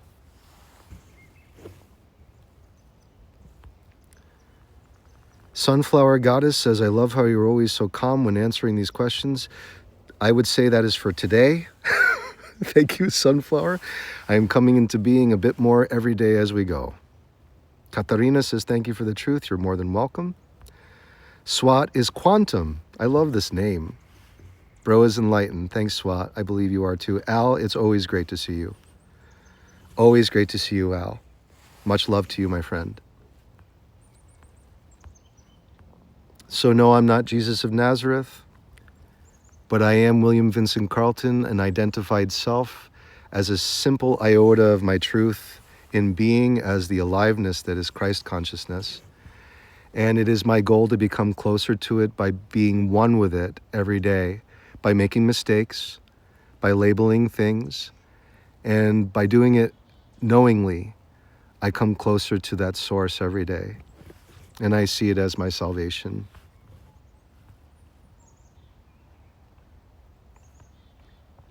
Cats and Chocolate says, what about cats and dogs or other animals? How do they play into the story? It's a good question. And I know there are other questions that I will field. So I turn to scripture on this, Cats and Chocolate, and others may not, but the way I look at it is I talk about how we were formulated into the human body, and that the fetus itself goes through stages of development where we see almost an evolution of consciousness and form, and how that shows itself finally evolving into human. But I see human as made in the image and likeness of the infinite intelligence. And the reason why I see that is because I believe we are exclusively granted the imagination by being human. That it's a very exclusive power that we have. Here comes a horse rider. And so, let's see. We got a lot of questions coming in and I want to field everything. So just bear with me. Who put the serpent in the garden? Okay, so we're coming into theology, right? We talk about scripture, what it means. This is what most people get into. And what we're also looking at more than this is time for its definition. How do we use time to define what the serpent is in accordance to my own belief system? And so if we get caught in this, we are feeding our ego self, but I'll do it, JEC, for the sake of this example. Who put anything here? We can ask. Who places the manifestation of anything whatsoever happening before us? And the answer is, it is through our entertainment, through the use of light coming from photons from the sun and biophotons coming from the human body and its cells, all proliferating from one progenitor stem cell, the zygote. We have an experience of life through the firing and wiring of electric currents in the brain and magnetism from the heart. We have a three-dimensional dualistic experience where we try to define things that are all basically made in illusion. That's why I say, don't take everything that I say so literally to where you feel threatened by it and want to question it so hard to try to prove wrong, because that will lead to suffering. But instead, you can use it as a reference to build off of your own belief system, understanding you're managing your own kingdom within. And that kingdom is your imagination. It's the infinite source of creation unfolding everything before you right now. Okay? So, the way I see the serpent is its temptation. It's the idea to believe that I can be closer to God by believing in something outside of myself, whilst forgetting at the same time that I am the creator of my reality, laying the pavement and driving it at the same time through light, known as consciousness. I have led myself astray in believing that I am a victim of this external circumstance, life, and that the only salvation that can come is from something outside of me. That would be the serpent of temptation. Okay? That would be, to me, what the serpent represents. But it can be totally different for you. JEC says, I love how you deflected and did not answer the actual question. Now, I don't believe that you really love this, but understand this. Your subconscious mind now believes that you love deflection and not receiving the answers to questions. That's what it believes. It believes because you felt it and used your words of power through I am to define what it is you desire. And now I'm actually putting it in a pin so that 80 people seeing this also use coherence to believe the truth that you're saying for yourself. So all I want you to know is that I explained to you what the serpent in the garden is. It is temptation. It is believing that you are separate from an infinite intelligence, that it is outside of you, and thus you can be closer to it by adhering to its demands. Partake in this activity and you shall receive your salvation. There could be no greater explanation of that for you. But I also understand it's likely not to permeate because these are your affirmations. They're ones of sarcasm that are not felt by the subconscious. They're felt by us, and they perpetuate your lack of understanding through sarcasm itself being a priority over knowledge. It's a misuse of your power as far as I'm concerned, but it is your kingdom to maintain, not mine. Thus, it is your power. Okay, so you're asking who put it there? It is simply the use of consciousness. You could think of it two ways. You could think of it as manifest by consciousness, which is the giver and gift of all life situations external. Or you could think of it as there is a person who was there, who thought of it, that was seen as, or ideally seen as God, that had the power to put it there. That would be idolatry as far as I'm concerned, thinking that something outside of us placed the serpent there. But it can certainly be a belief system. It's not a healthy one because it leads to us falling into illusion often, and I believe it leads to pain created in the body.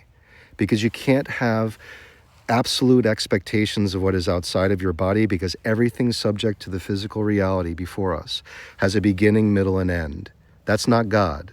So if we believe something outside of us to have put it there, that is idolatry in that thing or person, which has a beginning, middle, and end, and thus will be misleading us down a primrose path to salvation without truth.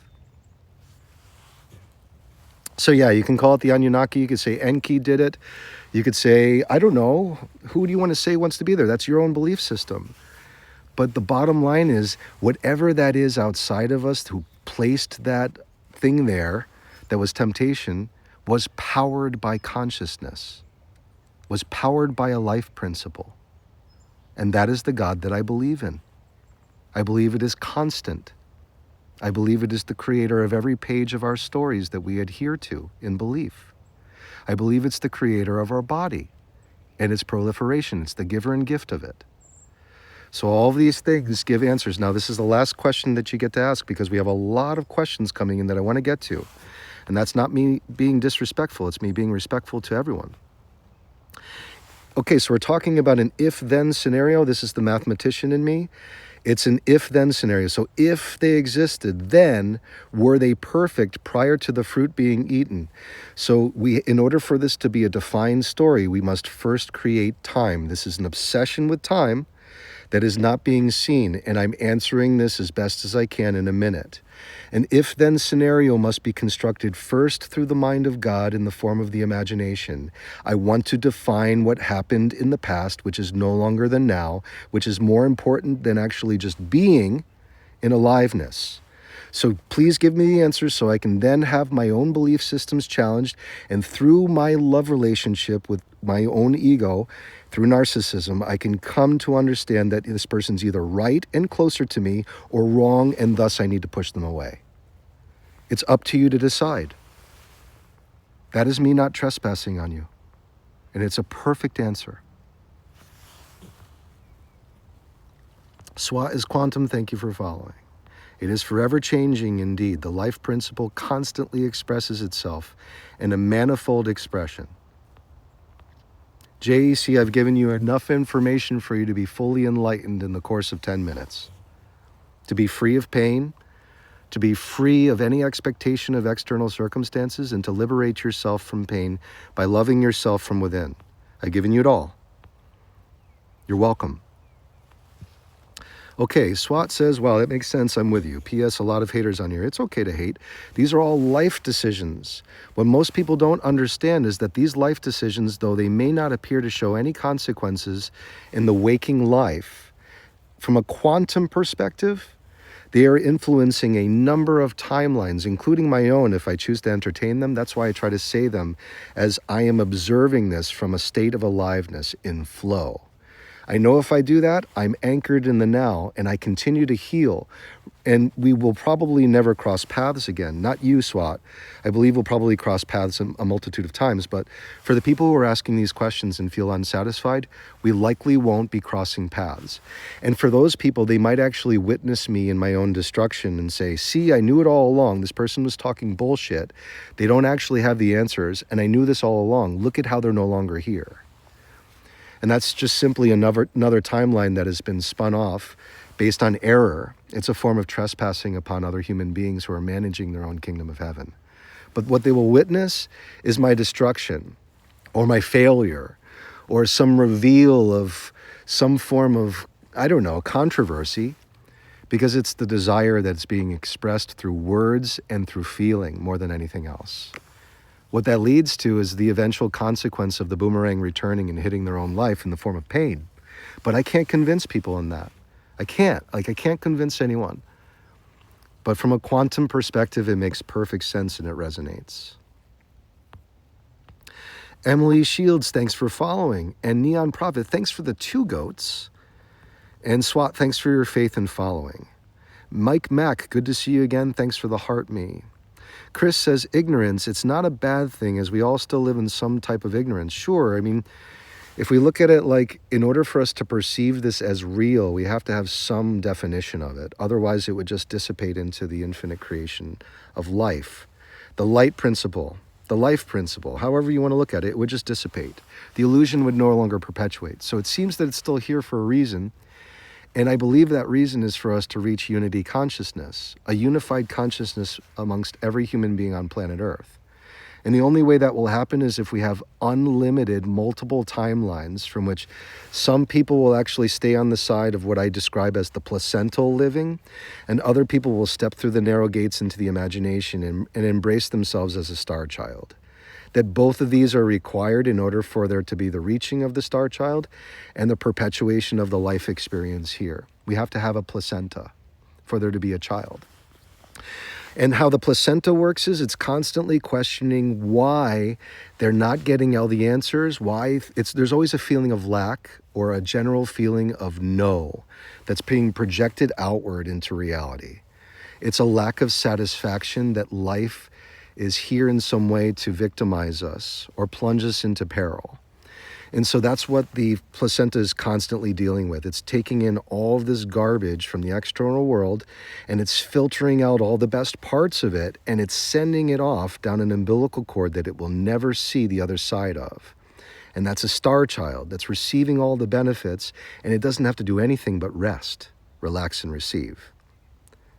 We get that. I believe, my belief system is, we get this because of quantum phenomena dictating its truth all the time. It states that there has to be 2 possibilities at all time, and what we choose is where we direct our attention. So if we're directing our attention towards the lack of life, towards needing to find the answers and define things, then what we're actually doing is we're taking the source of our infinite creation, we're making out constructs of time throughout it to define everything around us while also saying no to everything around us. Perpetuates us being on the side of the placenta that is constantly filtering out garbage and delivering it to a source that it will never see, experience, feel, or hear. And it wants to remain where it is because there's some glory in being the victim. But it is the placenta. All I'm saying is what happens eventually is through God's manifold expression, that star child must be born. At that moment in time, whoever is on that side or sees themselves as the entire system, it's either you see yourself there, that's the imagination, or you see yourself as the entire system, that's unified consciousness with the aliveness of the now. It's either those two give your salvation, but the placenta is going to be dropped out onto the earth as afterbirth. It won't have a name, and it will be forgotten as compost. And it's a choice. It's a choice. Because the timelines are constantly dividing. Think of it as quantum phenomena unfolding God's manifold expression. It is a choice. That's why I say there will eventually come a time where you're either listening to me every single day here and it makes more sense and you're coming into being, or you're no longer listening because you no longer want to question this garbage and you leave. You will not have any resolution from your pain that way. That's my prediction. Sorry for trespassing. Please forgive me. It's the only time I will on this day because I care about you enough to say it.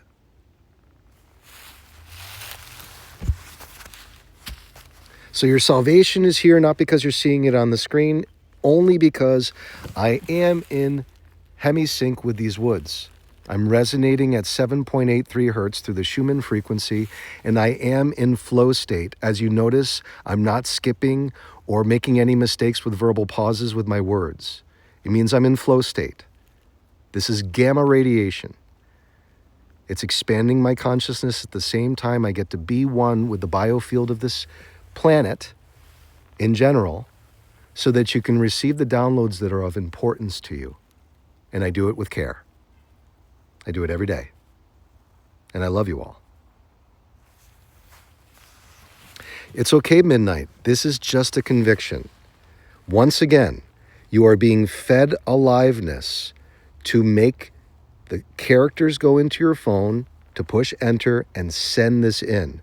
If you didn't have aliveness giving you consciousness, you would not be able to exercise your freedom of will to state what it is important to you versus not.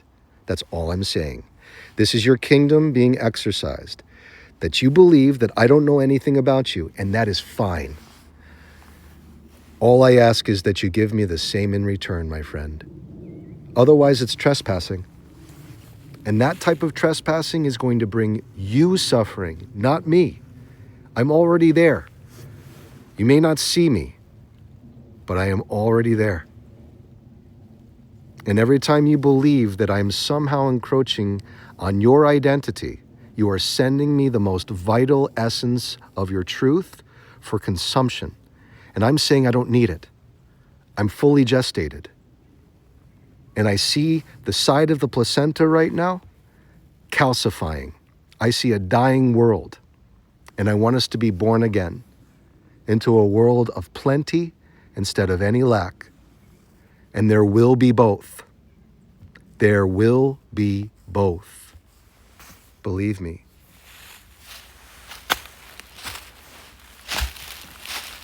Let's do some Shakti. Let's do some Shakti, everybody. Yes, and everyone has their own kingdom, let alone their own opinion. Everyone has their own kingdom of heaven from which to judge and label and quantify, reject or accept, and that is our God-given right. What I find a problem with is if someone says to me, I must do this thing to be saved. And I'm saying it too to you. That's why I just want you to see yourself as wish fulfilled, however it is. My timeline is one where I would love to see everyone come into their salvation free of pain and full of abundance and full of aliveness. But that is a form of trespassing in some way. I know this. That's why I say, crucify me for it. Let me be the one in the wrong for wishing you all of that perfectness. Let me be the one who's wrong for that. Rather than imagining you being in a place of hardship, rather than me imagining you being in a place of permanent disability, let me be crucified for offering you freedom in my wishes. So be it.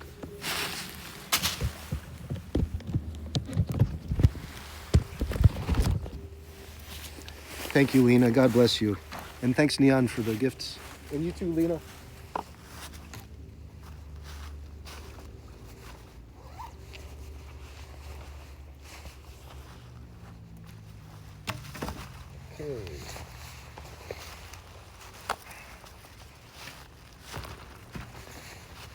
If you have never practiced yoga before in your life, if you don't know what it is, if it's foreign to you, you might want to just sit this out. For those who have been doing this with us for the last few days, try to take it up a notch if you can and see what happens with your relaxation and calm. We're going to do an extended practice today for 2 rounds. They're going to be long and they're going to be strong. So here's what I want you to do, okay? I want you to take child's pose if at any point you feel overwhelmed by this practice, okay? That's really the only warning. And child's pose is you come to your knees and you dip down, you give yourself a slight back bend. You give yourself a slight inversion by bringing your head to the ground below your waist. That's it. It's just coming into submission, okay? For yourself, all right? This is to lower cortisol, Desiree. You've stuck around for long enough. This is going to do it. And it's going to do it by force. It's a very strong practice. That's why I say to people, always relax. Don't push this. This is not a competition. Okay? And midnight, if you're not getting information right now, I would say just shut off the whole channel of trying to define things for now. And I would say you will find yourself absorbing the information better by just doing this practice. It's going to open up something for you. It did for me, at least. And I was pretty stubborn at the time. Not to say that you are, but I was a pretty stubborn guy when I first got this technique, and it opened up my world. So I just want to show you, okay? We're going to do a mudra. This is called Shakti Mudra. A mudra is just a hand posture. This is going to send blood flow direct to the heart, okay?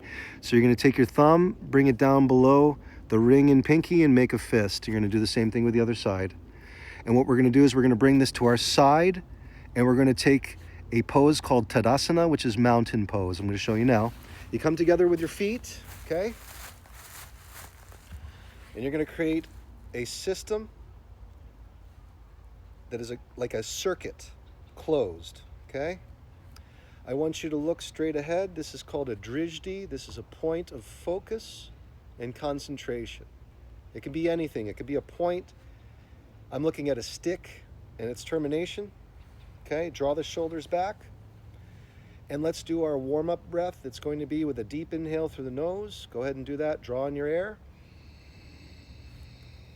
Let the stomach fill all the way to the upper heart. Hold. Sip in some more. Exhale. Just breathe normally. We're going to do this rapid breathing, inhale and exhale. If you've ever done Wim Hof before, it's basically the same thing, or it's Kapalabhati.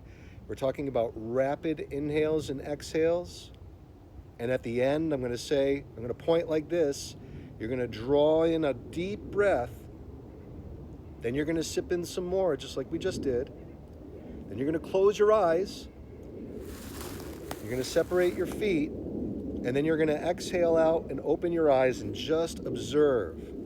And what I say to people after this exercise is, with your out breath, you'll find you may not have the urgency to breathe in again. You can rest and just observe without an inhale for a good chunk of time. So I want us to practice that now. We've got our Shakti Mudra, doing it on both hands, feet together. Let's begin. Inhale.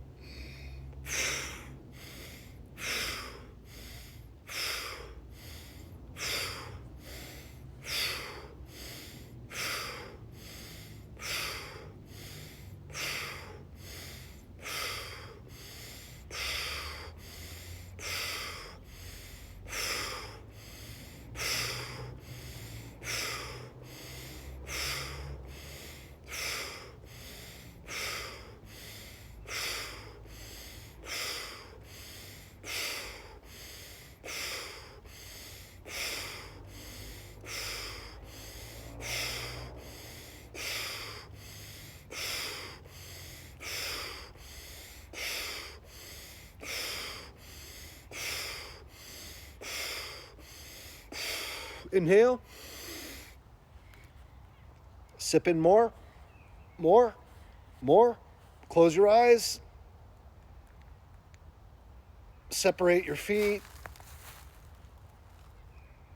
Exhale. Open your eyes. Just observe.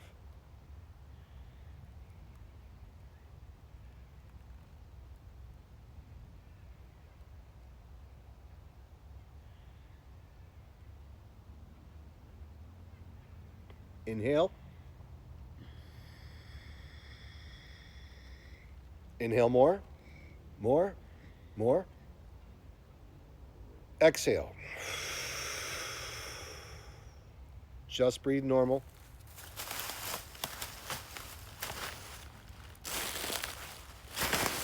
Just observe. So what we've done is we have activated the parasympathetic nervous system, and right now, from all of that pressure and oxygen buildup, a neurotransmitter called anandamide is being released and dumped into your body along with other endorphins, including nitric oxide. This is going to send signals to the brain and body that you're no longer in danger. And the result of this is an immediate lowering of cortisol levels for the reduction of inflammation in your body, because we've already helped it through vasodilation in the beginning, and then its release. So we've opened up the channels of energy and then we've released it out. And now we're in a state of calm. Calm receptivity, learning, and bliss, all from the breath. Yes, great point here, Alberry.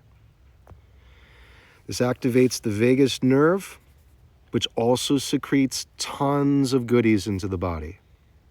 So we're working with the pineal gland for the secretion of serotonin, melatonin. We have the sun going down, dimethyltryptamine, and anandamide throughout the cerebrum. And then the pituitary is also releasing a number of goodies as well, including serotonin for mood elevation. Okay? You're welcome, Birdie. Let's do another round. This one, folks, we're going to push for 45 ins and outs, so it shall be very powerful. I wouldn't go beyond 60, so we're going to 3/4 power on this one. Sit it out at any point that you start to feel dizzy, and just go into child's pose. Kaylani, thanks for the invite. We are doing a yoga practice right now. So this round is going to be 45 ins and outs. We're going to start with our prep breath. Now we can also do this with the same mudra towards the sides. You can turn your palms upward and activate the arms. This is going to help us with the balancing of the meridians of the body and opening up our energetic channels. So if you want to do it this way, that's great. It's fine. It's totally an option. Personally, I want to do some more heart work. So I'm going to keep my arms down at the sides. All right? We're going to do 45. So stick with me. And if at any point you feel overwhelmed, take a knee and ease into child's pose. No shame in doing so. If you find that you're getting a little bit of a buzz or a humming or a vibration in the third eye, that is typical and that is normal. Tingling sensations are also normal. All right, Lena's ready, so let's get to it, folks. You're welcome, California kid. Let's do it. Feet together. Get your mudra on your posture of choice. Deep inhale through the nose. Sipping more. Fill up the entire chest, upper chest. Exhale. Let's start.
More, more, more. Try.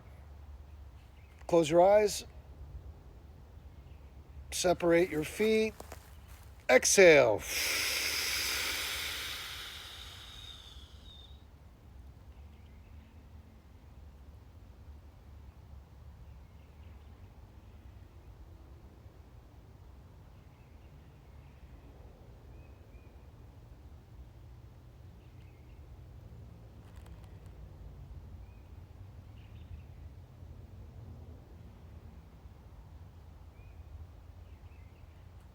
Inhale.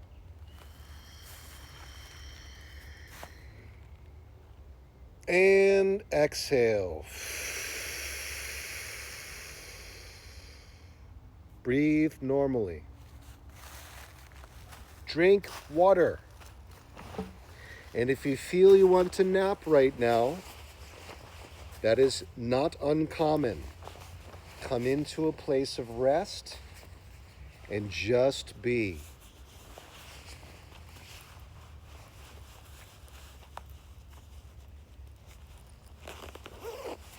It is a huge dump of endorphins flowing through the body, and it is a powerful change. And it is highly addicting. Thank the Lord that we have something within us that serves as a pharmacy, right? As I take a drink of water.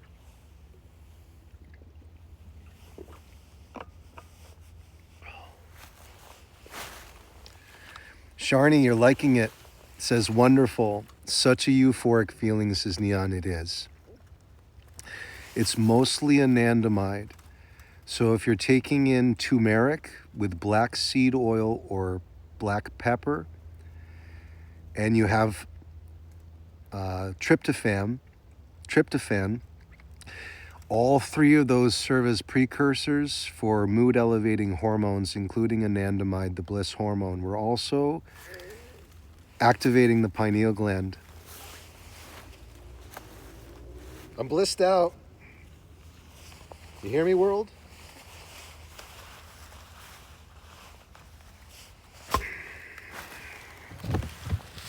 All right.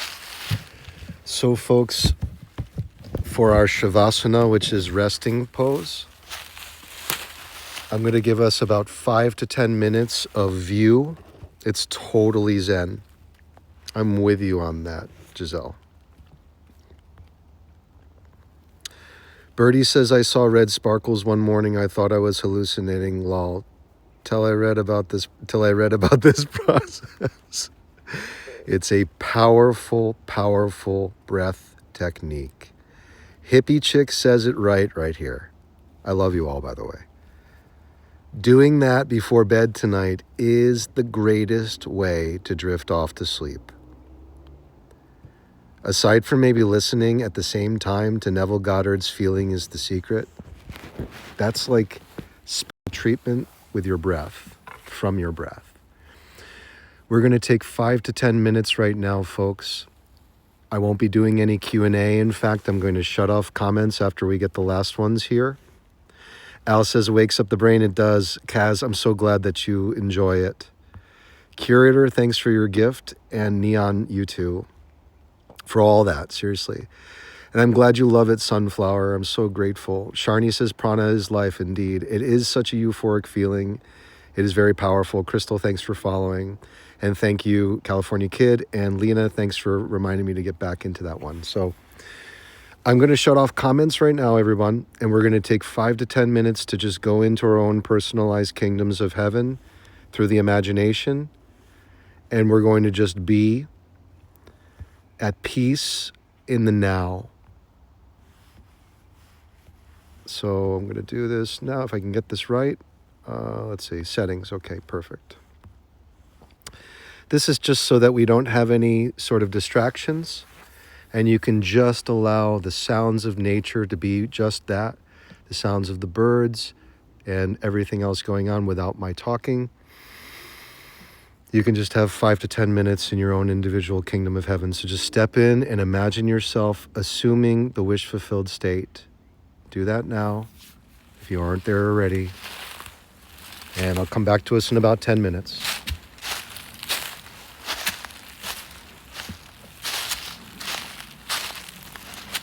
Enjoy.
Thanks, Lena.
Start to take some final moments now while you're in your kingdom to add whatever final details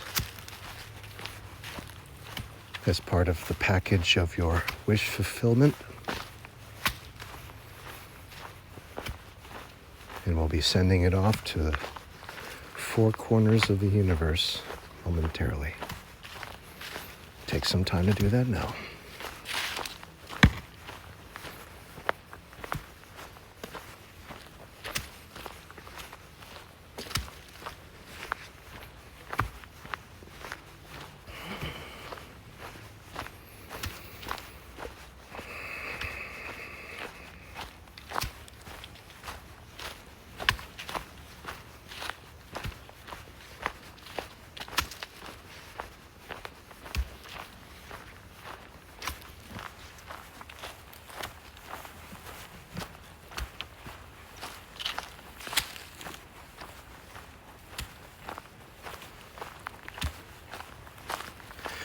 Just as it is important for us to explore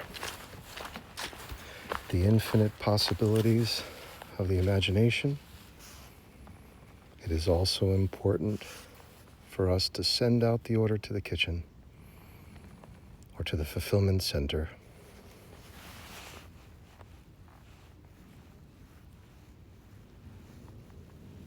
so that it can be received and made manifest.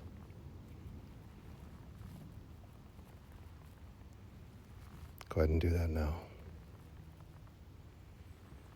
Send it off with gratitude, knowing that these wishes now exist as a seed in your garden of wish fulfillment and are yours by divine right. Rest in the glorious expectancy of the good as provided by the infinite intelligence that heals you and knows the means and the way to your salvation.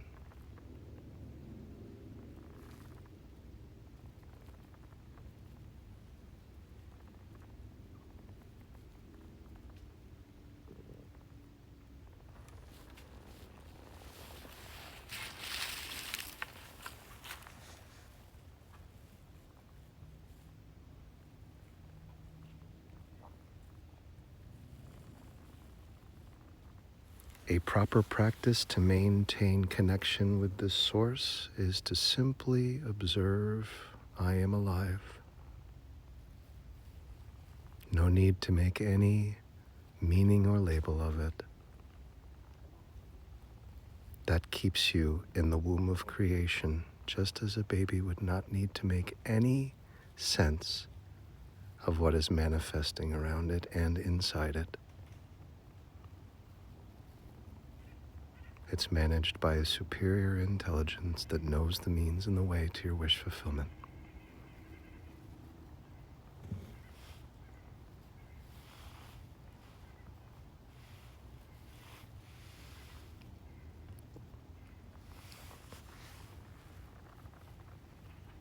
So we are on the side of the womb now,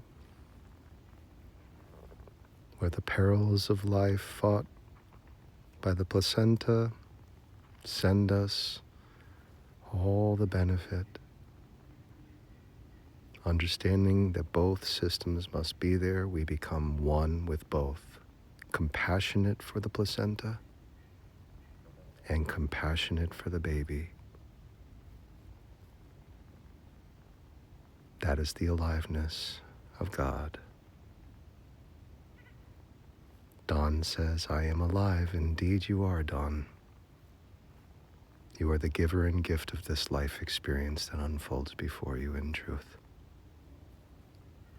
Thank you for your love, Lena. California Kid says, I try to do that exercise at work.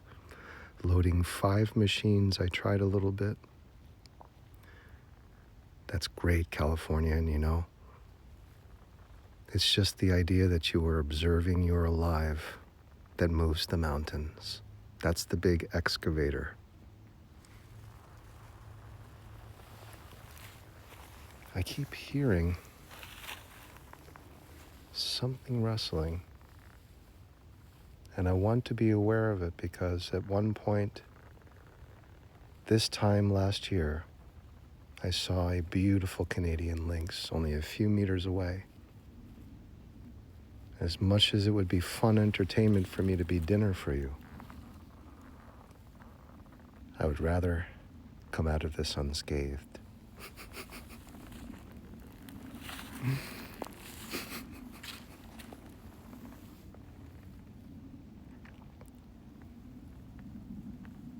So just know that you are all loved and appreciated by this aliveness. It's a superior form of love. It knows how to give you everything, and it does. From the good to the bad, it just manifests what you desire out of a superior love for you. Let it be anything you want. And once you're done using this imaginative state, and you must come into your waking life, do it while observing. Just do the activities while observing you are alive, and you have maintained your posture in illumination.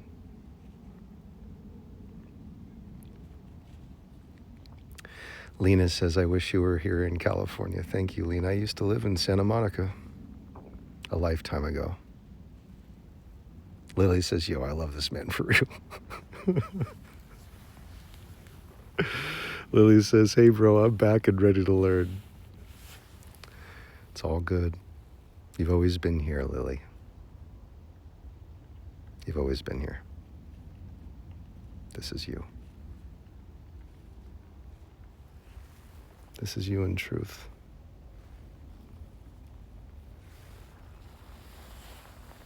Something going on over there. Oh, they're just squirrels. Poor guys.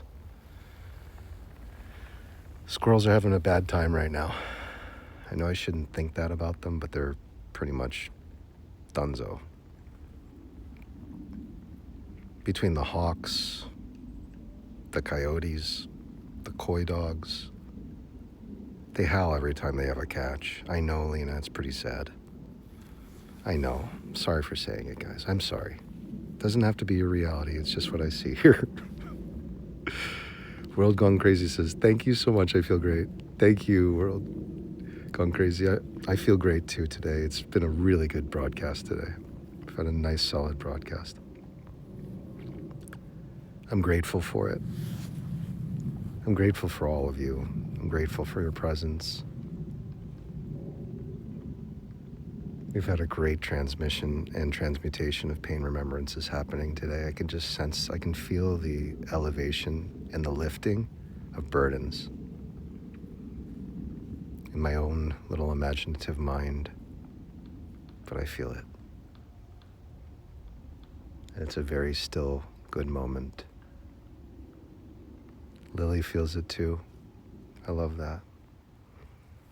Thank you, Lena. I have much love for you too. Thank you. You're all loved, and you know, many of us want to have this, and it's just reminding me. Many of us want to have this completeness of expression with another, and we have the ability to practice it here. If anything, if I can serve as a catalyst or a doorway to seeing things that you might want to hear, how you may want to be received, what it is you might want in your current partner, that might be the case, or some life situation. That's what this doorway serves as for you. A reminder that you always have access to the kingdom of heaven within you as the imagination, that it is your gateway to freedom and to wish fulfillment. Thank you, Lily, for saying what a safe space this is. You've done it. It's accomplished. Some part of you has been seeking a peaceful moment just as it has for all of us. So we just come into this now. And we have this moment. And then there'll be days where there'll be clouds and rain, overcast, heavy winds. But this is one of those moments where we have stillness and sunlight and calm for it to be appreciated so that it can become the norm. This is our practice. And we do it together in cohesion and as co-creators, coherence. Hello, Downy. That's a downy woodpecker. Laughing. Saying he's a funny guy. Comes by here every day. And you have it, Lena. You always have it. Lily, thank you. Just know this space is always here for you because you've manifested. So it's here for you. The channel doesn't exist for everyone. This doesn't show up on everyone's FYP. I can guarantee you that.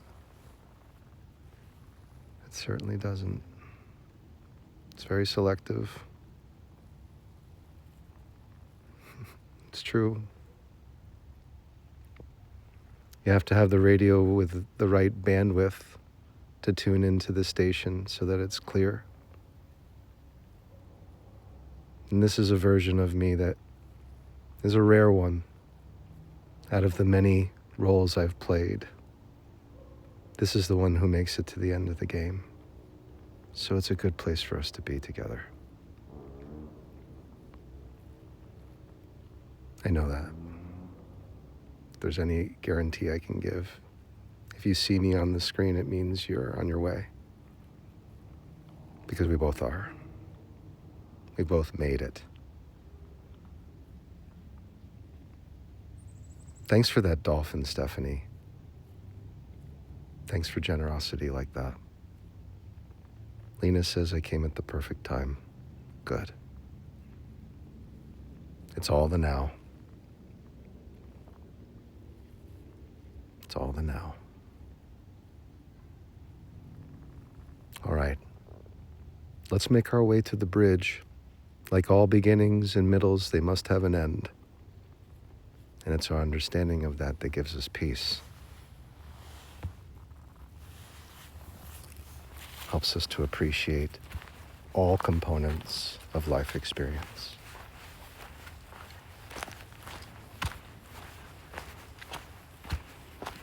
But that was a good chunk of sun, I'll tell you. I got phosphenes from this. I got a lot of goodness from this light right here. That was a nice communion with the umbilical cord of life. It was good. Nice and juicy.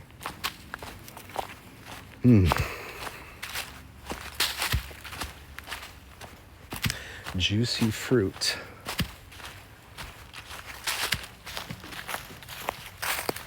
There's some juicy fruit for you right there. That's all grass. Can you imagine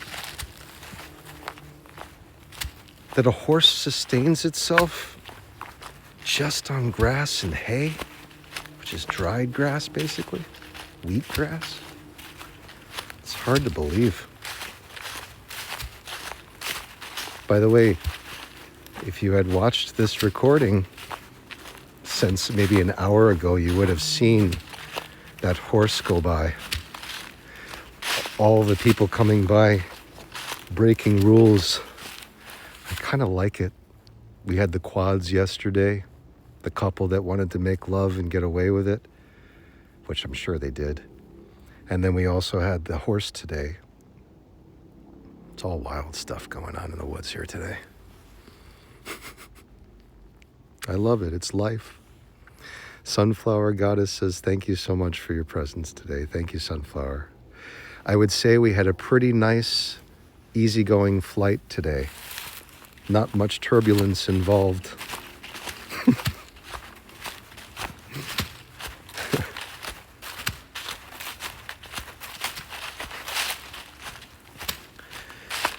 So as we're coming to our end of the sojourn today, everyone, remember, your imagination is always with you. It is your kingdom of heaven within. And as you think you are spending currency, please spend it for your wealth. That sounds strange, but it's true.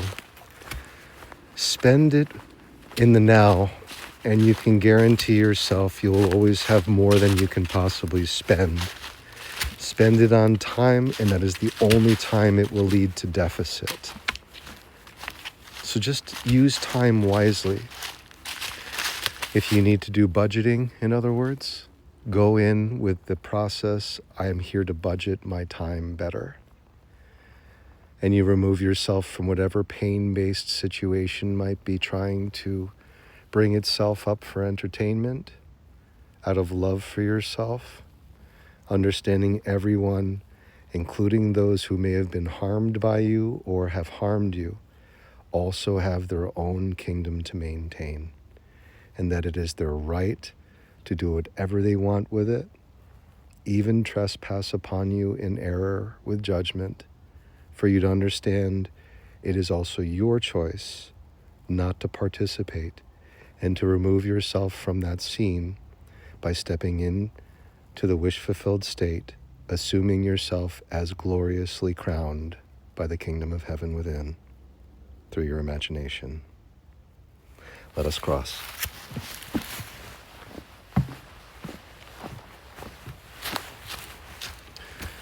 Okay.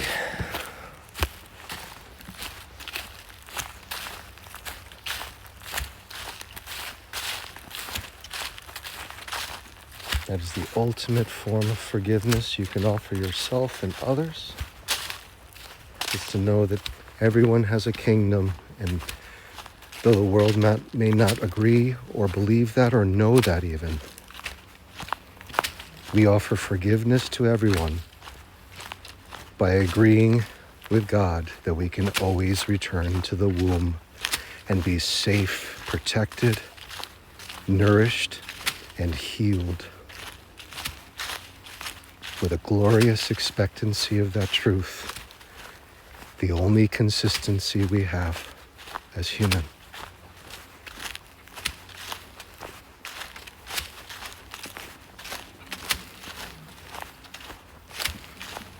It is the only consistent truth there is.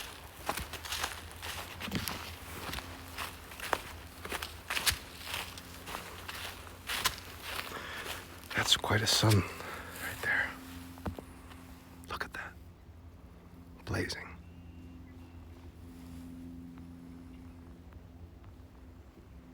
Lena says, I thought you were joking about the lay in the hay. That was real. Yeah, they had that look of guilt on their face. But that, of course, was a judgment. Go make love in the woods. That's what the woods are here for. Be happy. Make life. Sunflower Goddess Infinite says, thank you so much for your presence today. Thank you, Sunflower. All right, everybody. And by no means does that constitute me as a peeping Tom. I refuse to accept it. I do not come into these woods in order to find other people doing the dirty deed, as it were. I just stay on the path most of the time.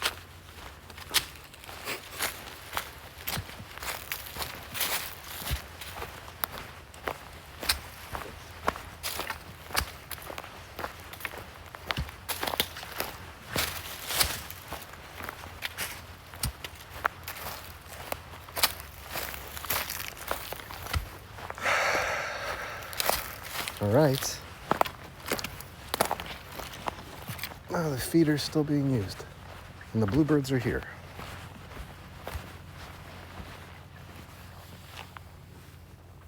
Much love to all of you on this day. Thank you for your presence and being here. I wish you the most blessed evening. Now that you have all the techniques to give you calm and relaxation, I pray that you have the perfect evening, and thanks for being here. Thank you for your gifts. Thank you for your love. Wow, Mike. Thank you for those hanging lights. JG, thank you for the hand heart. Thank you, Aries, for your kindness. Hippie Chick says, glad I found you. Me too. Thanks, Hippie Chick. Thanks, Lucky Dad of 13. It's good to see you again. Thanks, Lena. All of you lovely people. You know, I would love to hear, if you're willing to share, any wins you might have. Whenever they come about, please share them so we can all see proof of your work coming into fruition, okay? Anytime you want, whether it's in the comments on videos or here in the live. I want to hear about your victories. Okay, Azrael, we have a deal. Stephanie, thanks for the finger heart and much love to all of you. I'm signing off now. You'll see this on YouTube tonight. God bless you all. I love you so much. You're my family. Believe.